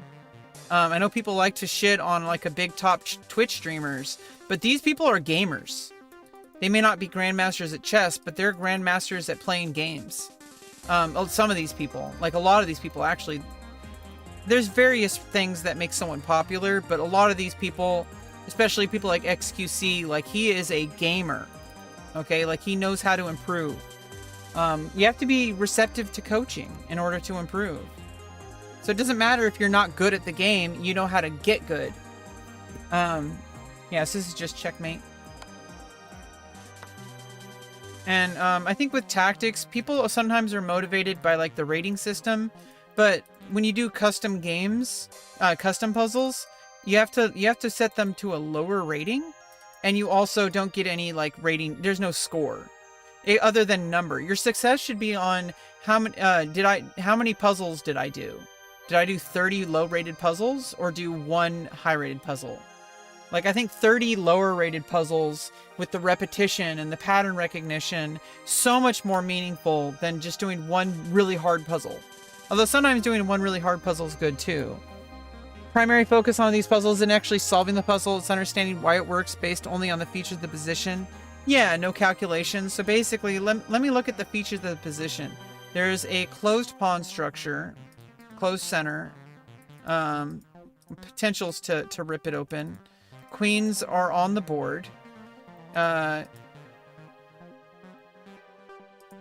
is castled. Black is not castled yet, most likely. White is threatening check. Black is not castled. Knight is on the home square. Knight is on the home square for white as well. Rooks are not connected on both sides. Bishops are both targeting the, each other's king side. The queen is active and able to give check, backed up by the bishop on c4. So after queen takes f7 check, what are the replies for black? Black can play king d8, and then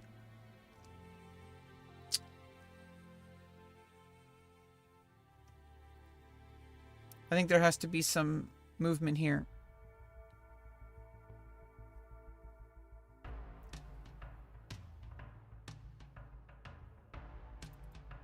Is there a better move? Maybe threatening the queen. But I do take the pawn here. Black can no longer castle.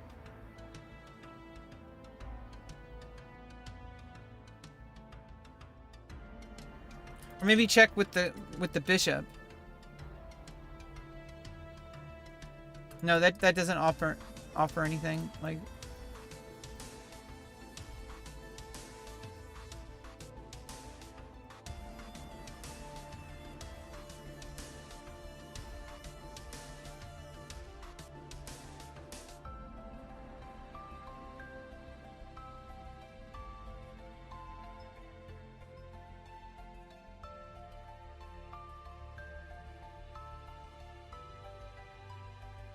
oh, there we go.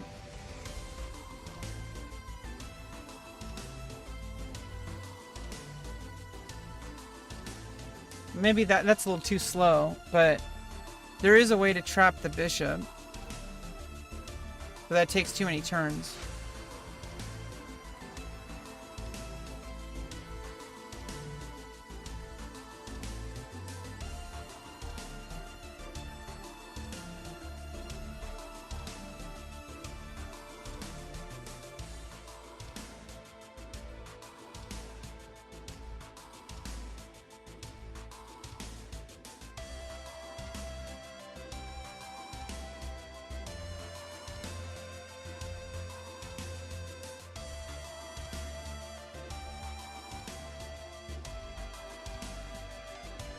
Oh, check, obviously, because there's no, for some reason I thought this rook was guarding it.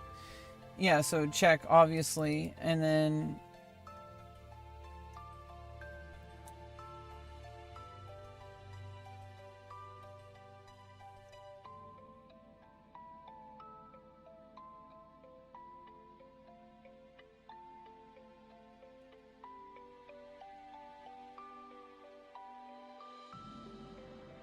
Oh! And then I went a rook. Duh.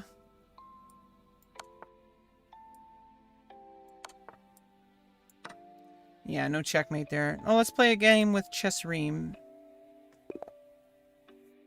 Alright, I need to focus. You do solve the puzzle first, and then you figure out why it works just based on feature. I mean, there's a lot of ways to solve a puzzle. I try to be accurate as I can. But it's very different trying to get chess tactics in a real game. That's the real challenge.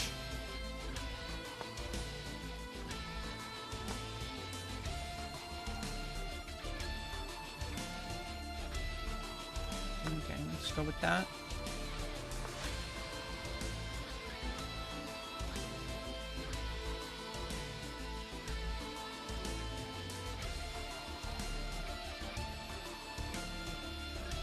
Okay, get another defender on the pawn.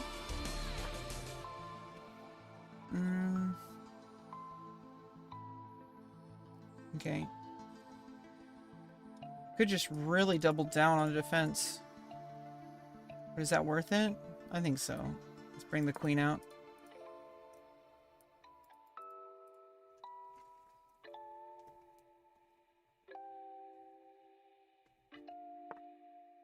Well, that's why that's no good. Yeah, I have to move too many times. And now I'm blockading my pawn.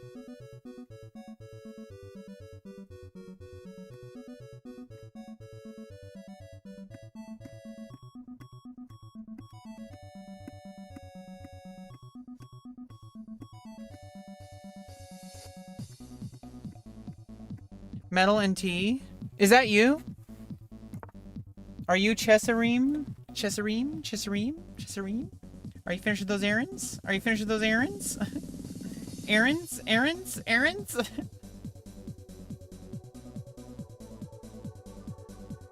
Okay, I think...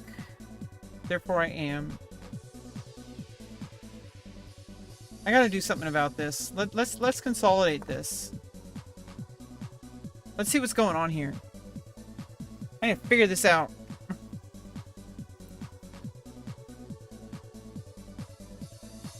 Now there's one less defender, but I do have like a hanging bishop here.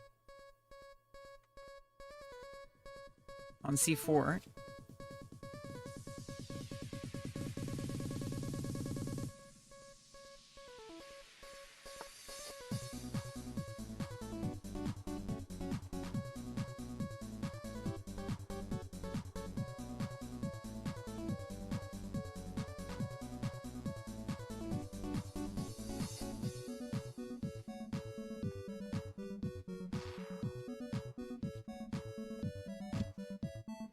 Okay, we gotta get serious. Why so serious? Why so serious? Why so serious?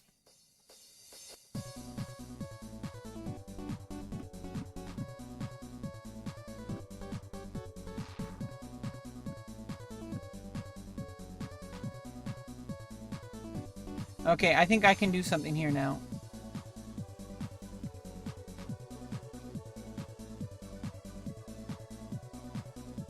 Boop.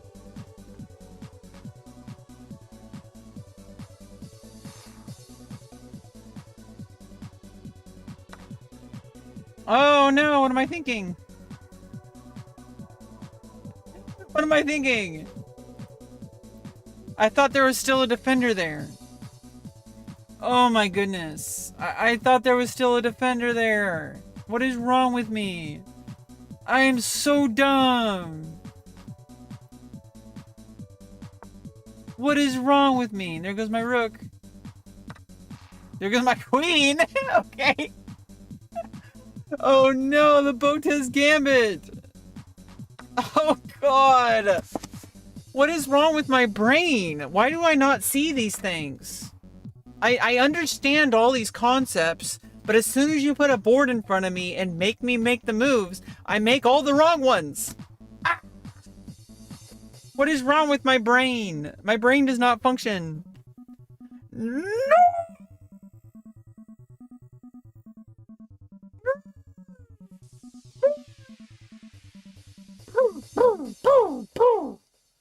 I suck. I am loser.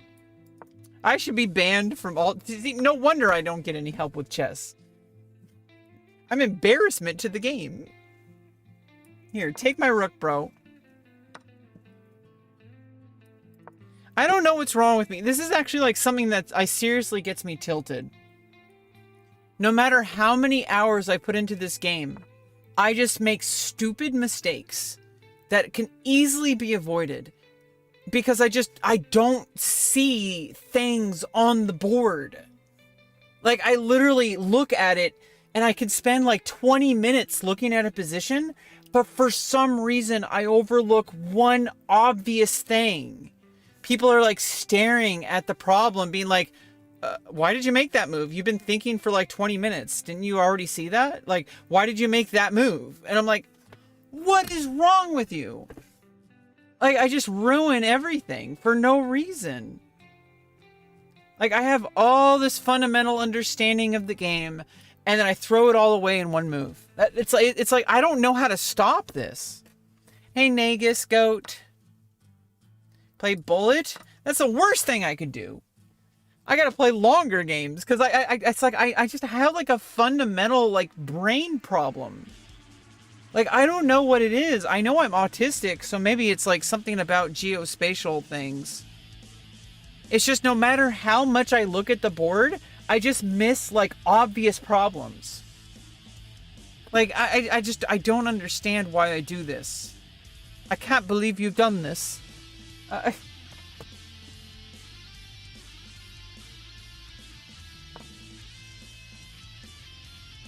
can't believe you've done this.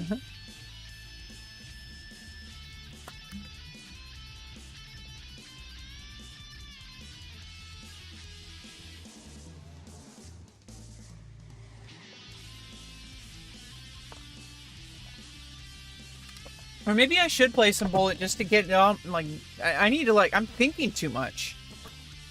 Like, I think I'm thinking too much. I need to, like, just get in the zone. Auto zone.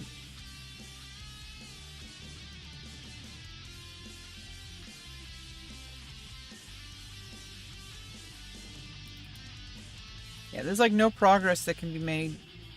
Like, not really. Obviously, I'm down a queen and a rook. This doesn't actually ever go away, but many people train that out through overtraining. Yeah, I mean, this is my second day back after, like, 2 years. Like, I understand. I'm not, like, delusional here. I understand. I'm just kind of building... I'm also kind of just playing it up for stream a little bit. So... Like, there is that. You gotta calm down, bro. Like, that is a thing.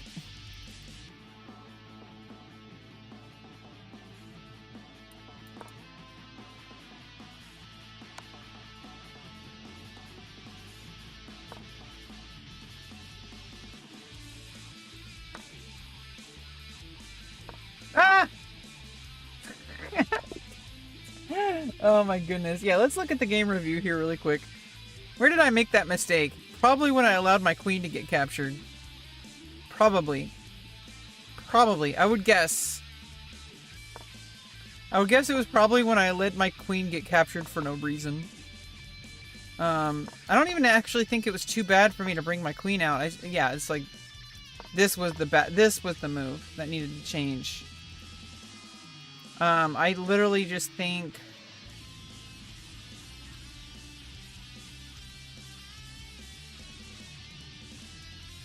I mean, bloody L. Like, if I just played right here, maybe.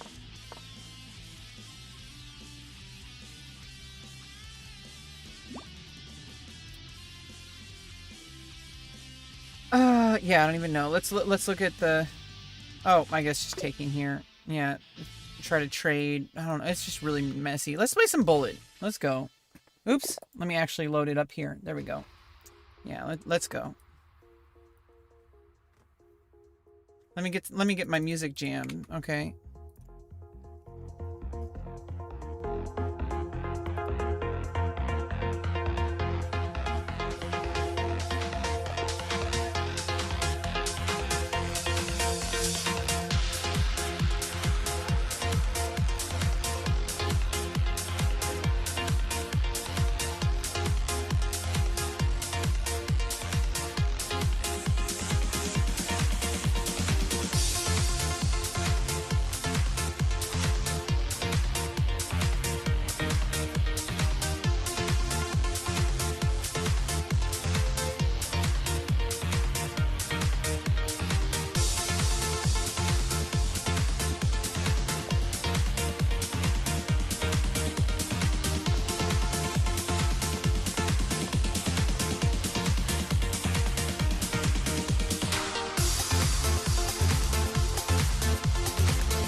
switched to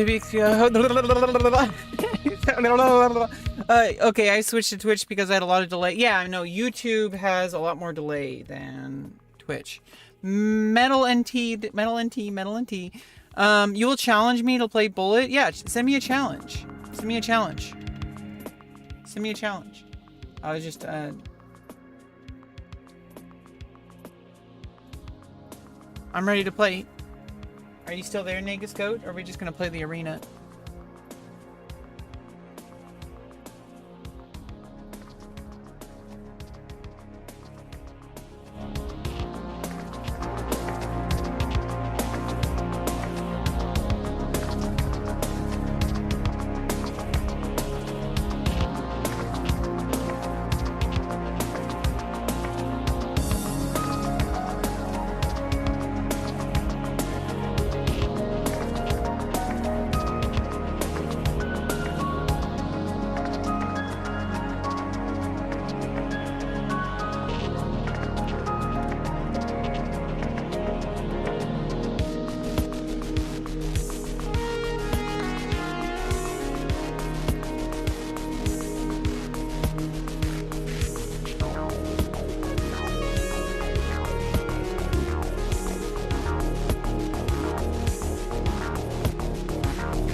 GG. Yeah, it was like super locked in.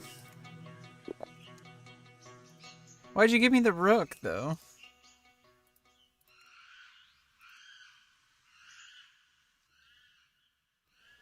Well, hey, Logan. Welcome back. You look beautiful. Oh, thank you.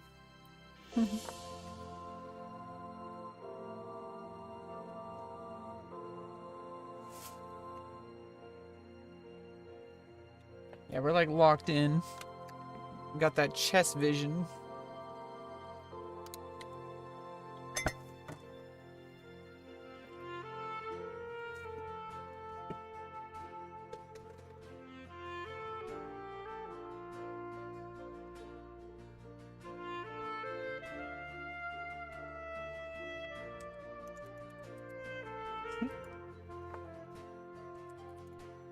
Do it.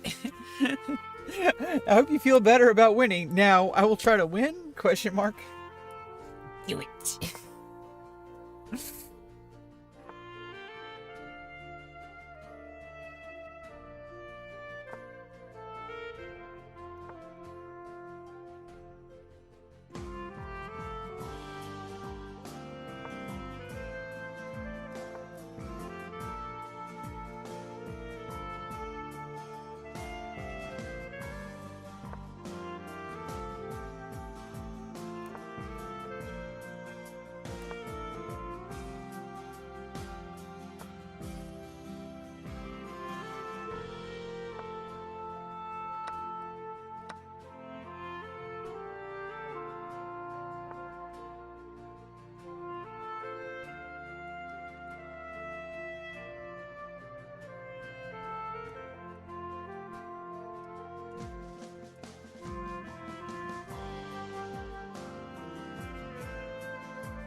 Not sure if that was a good idea, but yeah.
I'm just gonna go with that one.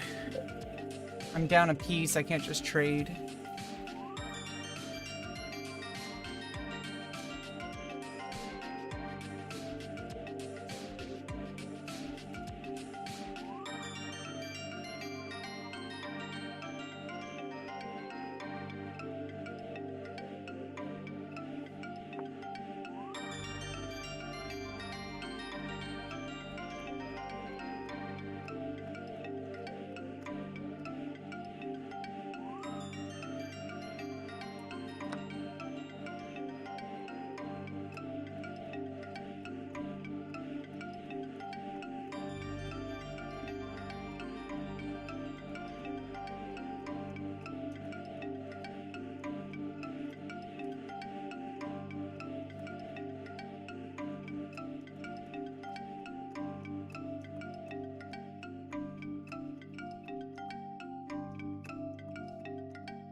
Hey Raven, what's up?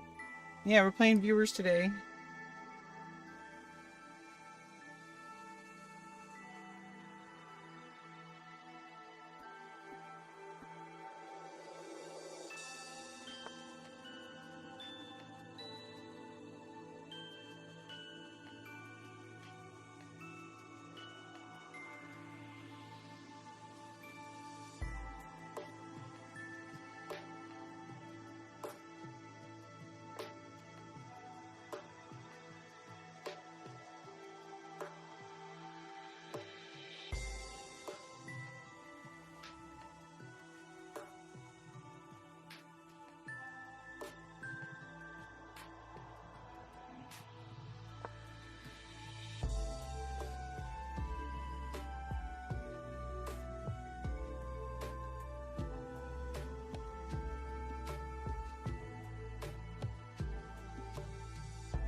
Queen to D3 wasn't check, by the way, Raven. You're just saying random words. Queen D3 was not check.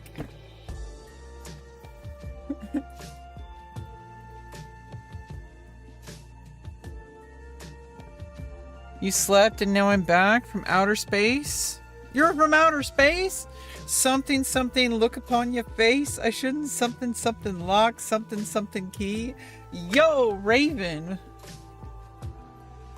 Oh, I think Chesareem's battery was down to 2%. 1%. Oh god. Oh. Well, I win just by abandonment. I think I was winning too. I'm pretty sure. Let's go over the review. Yeah, well, you're also far behind because there's a delay on YouTube. Plus, I have a 3-second delay on my stream as it is. Plus, whatever delay Restream has. Plus, whatever delay YouTube has. Or Twitch. But usually Twitch is fast, is more lower latency. Yeah, so like this is kind of interesting. I feel like this could have gone wrong a few times. Like let's just kind of go to where the first fatal error I made was. This, yeah, that was a blunder. Yeah, so like basically right here, you just have to play the bishop here. I'm pretty sure. Oh, this loses a rook. Yeah, if you do that, it's a blunder. Pretty sure you just put the queen here. Yeah, because then if I take here, it's like I basically, yeah, it's basically over. Then I have to defend with the bishop. Yeah. Yeah, this is a blunder. Yeah, and then basically from here I'm winning pretty much completely. Yeah, well, I managed to pull that one out of my ass. Hey Sue, how are you doing? Welcome to the challenge. Thank you for challenging me to a game. Before you move to take the first rook, you could have moved to d3 and put the king in check, forcing a move of the opponent's king. I mean, I don't know. There's a lot of things that could have happened and didn't.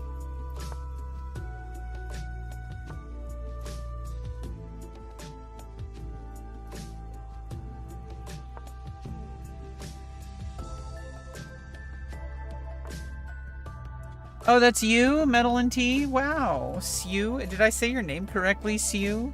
Metal and T? T metal?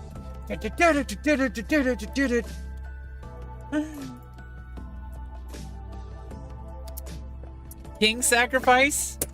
That's the Rebecca boat. That's the Rebecca gambit. Just giving up your king. See, there's the Botez gambit of giving away your queen. But when you chop off your king...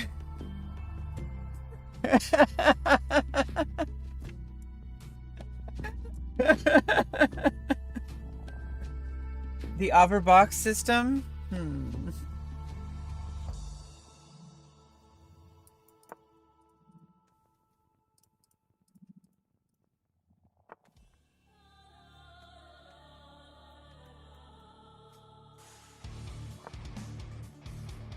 You always play the Indian defense? Usually against d4. Yes, I do.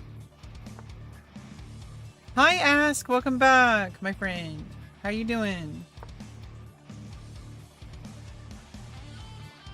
Okay, we're gonna jam out to this song because it's just jam out.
Yeah, Raven. This is an unrated game, but also it's good to practice thinking about chess in the sense that your opponent should be able to see everything you think. And winning at chess, obviously at the top level, you don't want them seeing your thought process, but we're not at the top level, okay? And chess is a game of perfect information, and so I should be able to play not worried about whether or not my opponents are looking at my thought process, because I should assume that they see everything I see anyway, because it's a game of perfect information. I'm trying to improve my ability to calculate.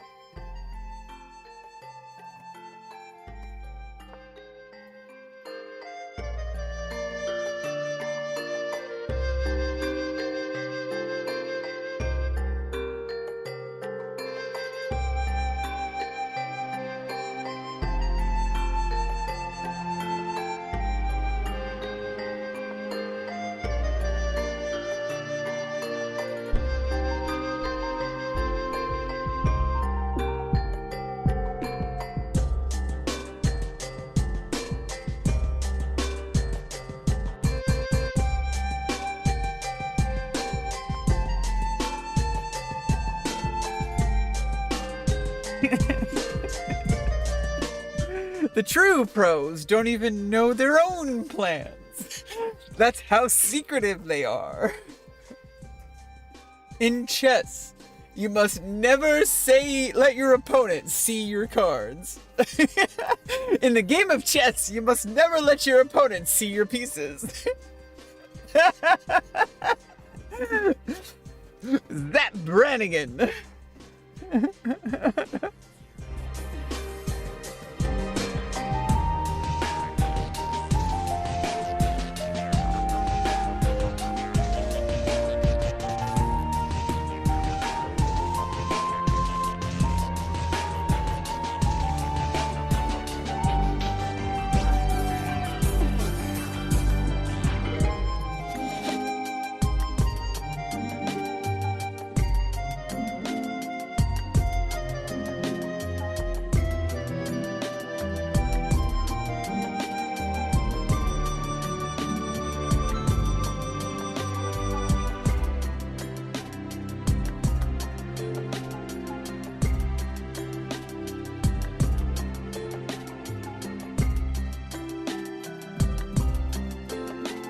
Whoa, Ford Crown Vic, you're watching my stream in virtual reality? Whoa! Whoa! Whoa! How does that even work? What the heck? How does that even work? How do you watch my stream in virtual reality? What? What? Hello?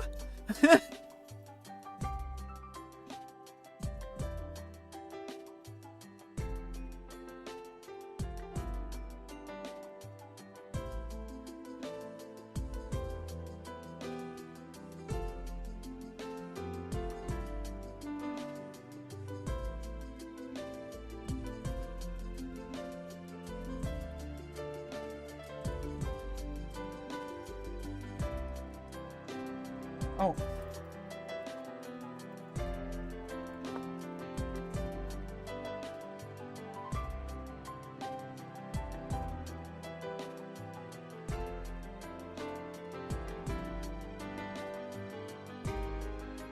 How does that even work though? Like, what is it like? Am I scaring you? I hope I'm not scaring you, Ford Crown. I didn't mean to scare you just now. I'm sorry. I'm sorry if I scared you, Ford Crown. Please forgive me. Please forgive me, Ford Crown. I'm so sorry. I'm so sorry. King to I5? What? What? King to I5? What is this, shogi? For the king sacrifice, king to I5. Whoa! This is shogi, bro. It's like giant cinema screen. Cinema. A cinema. A cinema.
I really screwed this up. I thought I had something there. I think I should have just taken the pawn.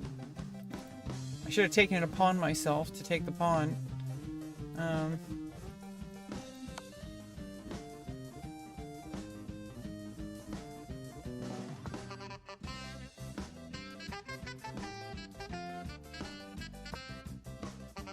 Oh no! What am I doing?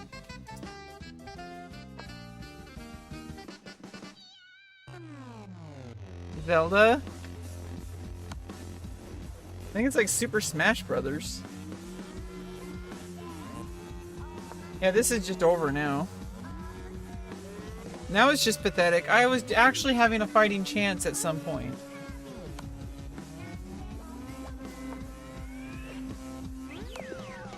Yikes. Yeah, I had a fighting chance at some point, I'm pretty sure.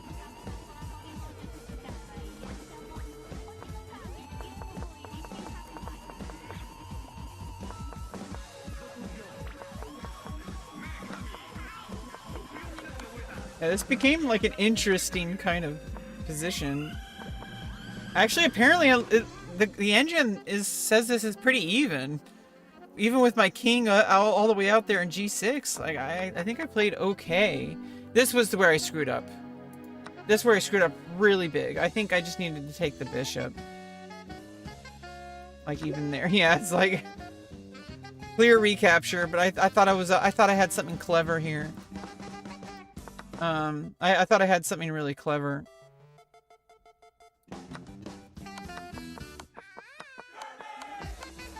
Yeah, I thought for some reason I thought I had something clever with that. Yeah,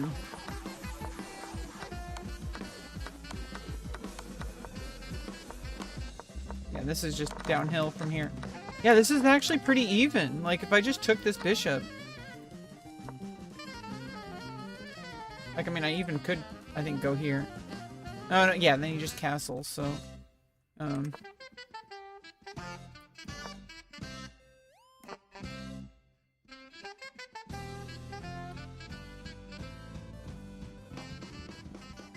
probably just go like right here, right? I guess that's fine. There was a better option, like okay, yeah, I mean attack the queen moves, check. I can either move the bishop or the pawn. Yeah, like this is pretty even. I would have had to play really accurately though. I had 3 minutes left. Oof. H8 rook. King H7 was a waste of tempo. Yeah, but sometimes it be like that. I have a brain condition, okay? Come on, leave me alone. I'm trying to overcome it.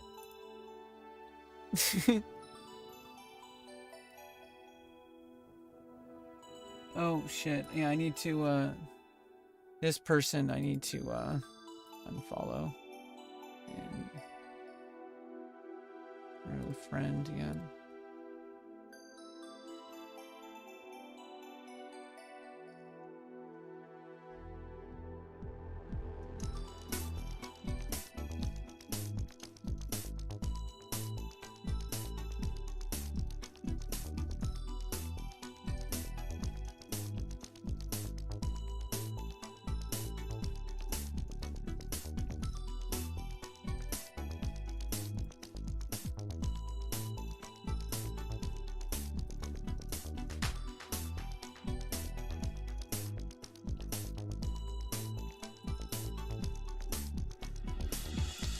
Oh, who is up? Up. What are we doing? Let's look at tournaments. Let's see. There's a 3-2 Blitz arena. Oh, 5-0 chess. Let's go.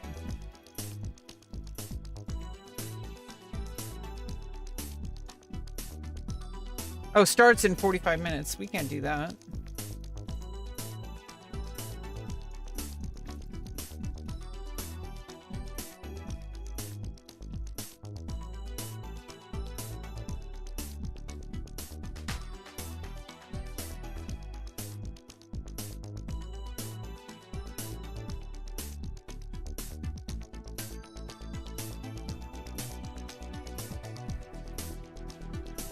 Yeah, let's just...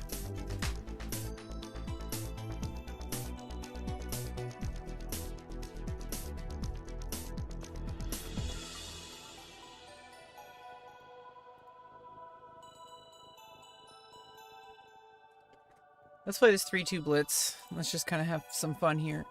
Just relax a little bit.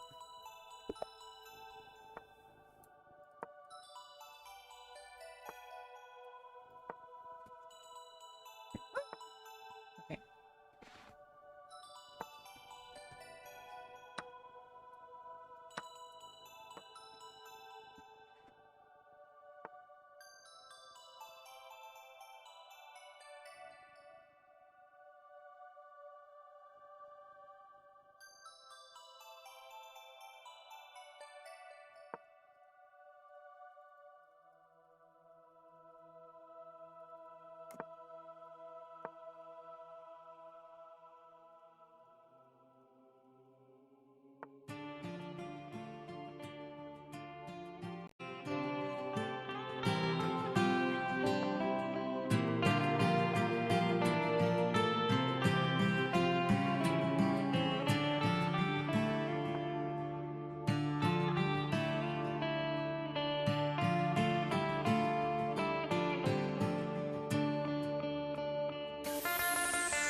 This could be a victory if you get your pawns all to the other side, turn them into queen, and pull off a perfect concert. The moment you launch into "We Will Rock You," that's checkmate. True.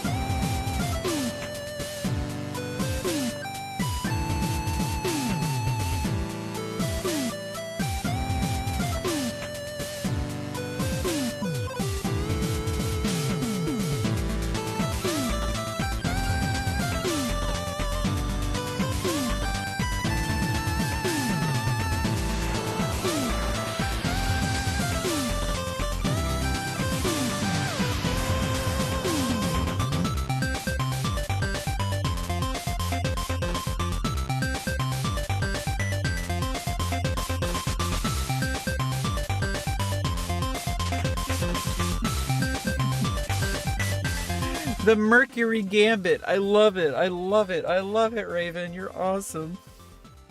The Mercury Gambit.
Oh my goodness.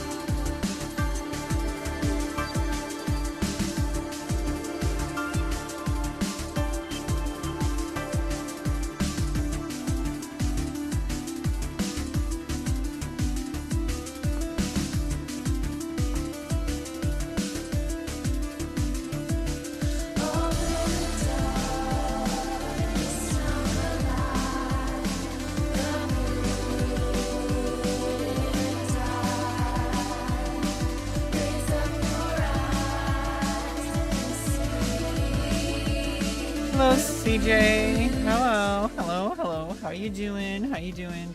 I'm about ready to switch on over to drawing pretty soon. I think this is the last game. This music is jamming though, so I had to listen to this track, so we had to play another game. So I'm gonna switch over to drawing, but I'm gonna have to restart the stream, I think, probably for the best. So after this, I'm gonna close out this stream, take a small break, and I will be back shortly to do some drawing. So I hope you enjoy the music to close out this chess portion of today. So.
Yeah, that song was just too badass to end the stream right there, so we had to go another game.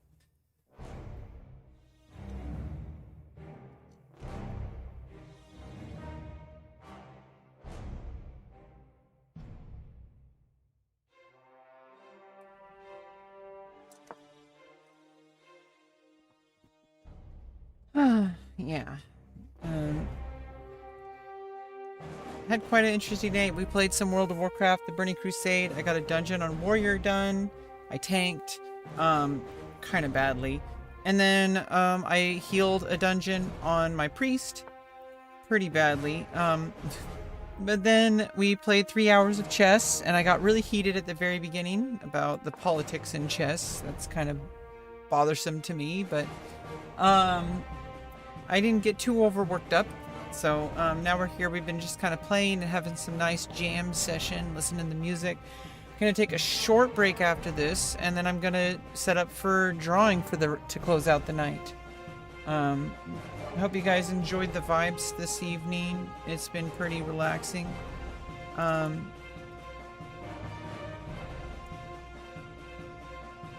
been having a blast today, and especially since this weekend, we're really getting cleared up for the weekend because I'm starting to get better and better and better news about my situation. It's a little bit like too early to really like celebrate. I'll be celebrating when I'm actually like moved into the new house, but they did find me a place, and they just have to do a few procedural things just to, you know, before I can actually move in. And I don't know what that's, I really don't know, like, this sucks. Yeah, unfortunately, I don't think there's anything I can do here. Oh, I can do something. A little bit. Oh, I lost on time. Yikes. Yikes, yikes, yikes.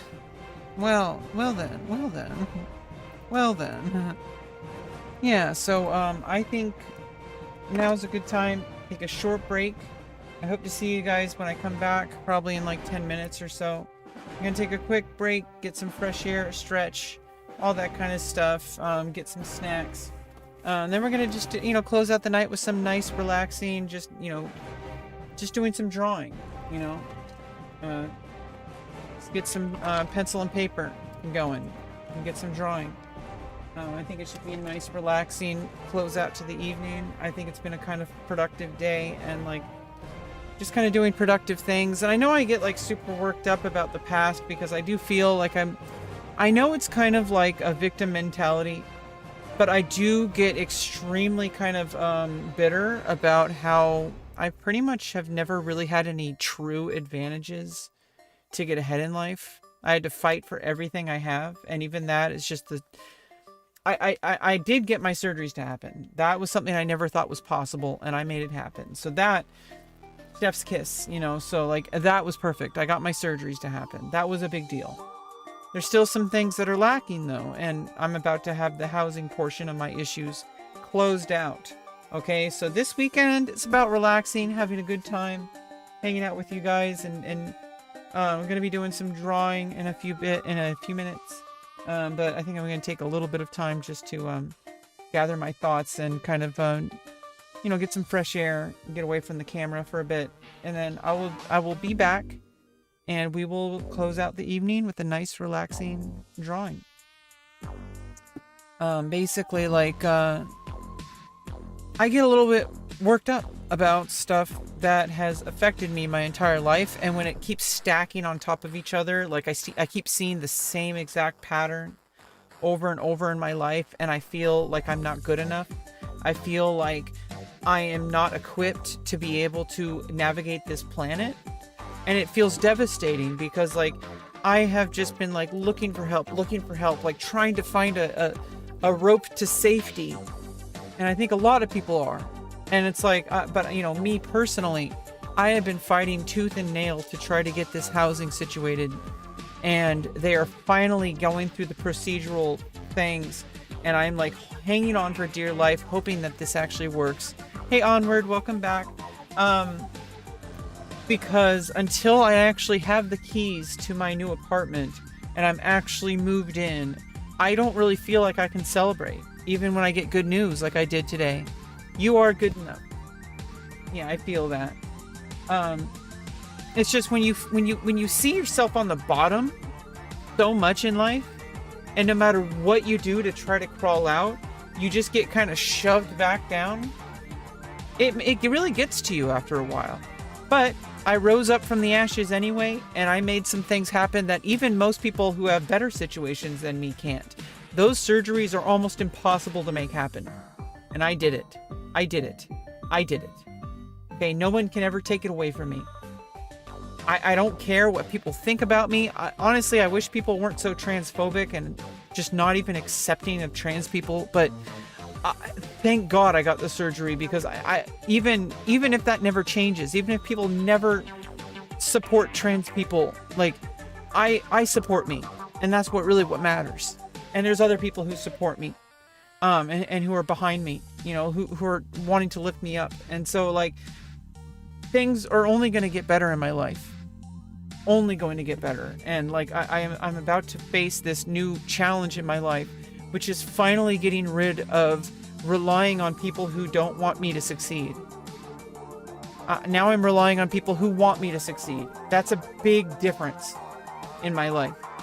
I've been reliant on myself most of the time, because the people in my life, I don't want to get into personal details, but I've had a lot of people just kind of keep me down. And I don't like having that victim mentality. I don't like it when people are like, oh, everyone's just has it in against me. Oh, it's all their fault. It's not my fault. I don't like that.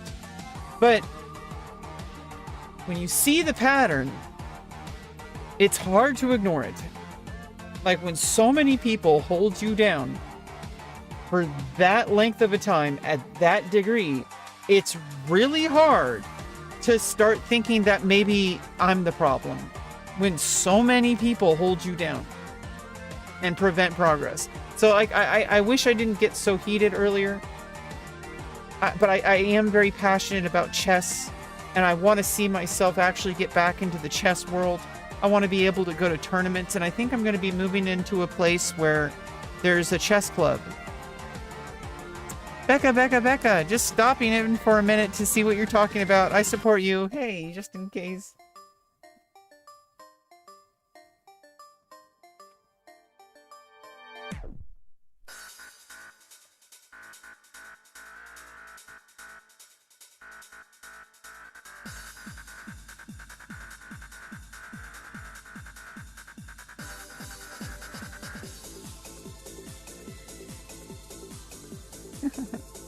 Yeah, I will be back in a few, maybe like 10 minutes or so. I just need to calm down. Okay. So, and then we're going to do some drawing. I will be back. See you guys. And if I don't see you for the rest of the night, I hope you have a great Friday. And I will, if you're not subscribed on YouTube, make sure to hit that subscribe and hit that bell icon. Make sure to like the video. Make sure to share the video on social media. Make sure to go into my Twitch, make some clips, or even better yet, go to Streamladder, make a free account, and make some clips, turn those clips into YouTube shorts, post those YouTube shorts. If you really want me to grow, go and make clips on my Twitch account, twitch.tv/rebeccaloran. Make clips, post them on YouTube Shorts. You don't even have to edit them, but that would obviously be better. But if you really want me to succeed, share my clips on social media. Make clips on a YouTube account. Call it like Rebecca Clips or something. I don't care. We're not trying to worry about monetization. You guys have all the freedom in the world. Use my clips, share my clips, make money off of my clips. I don't even care. I want you to get my name out there. We can do this. We can do this. Let's go.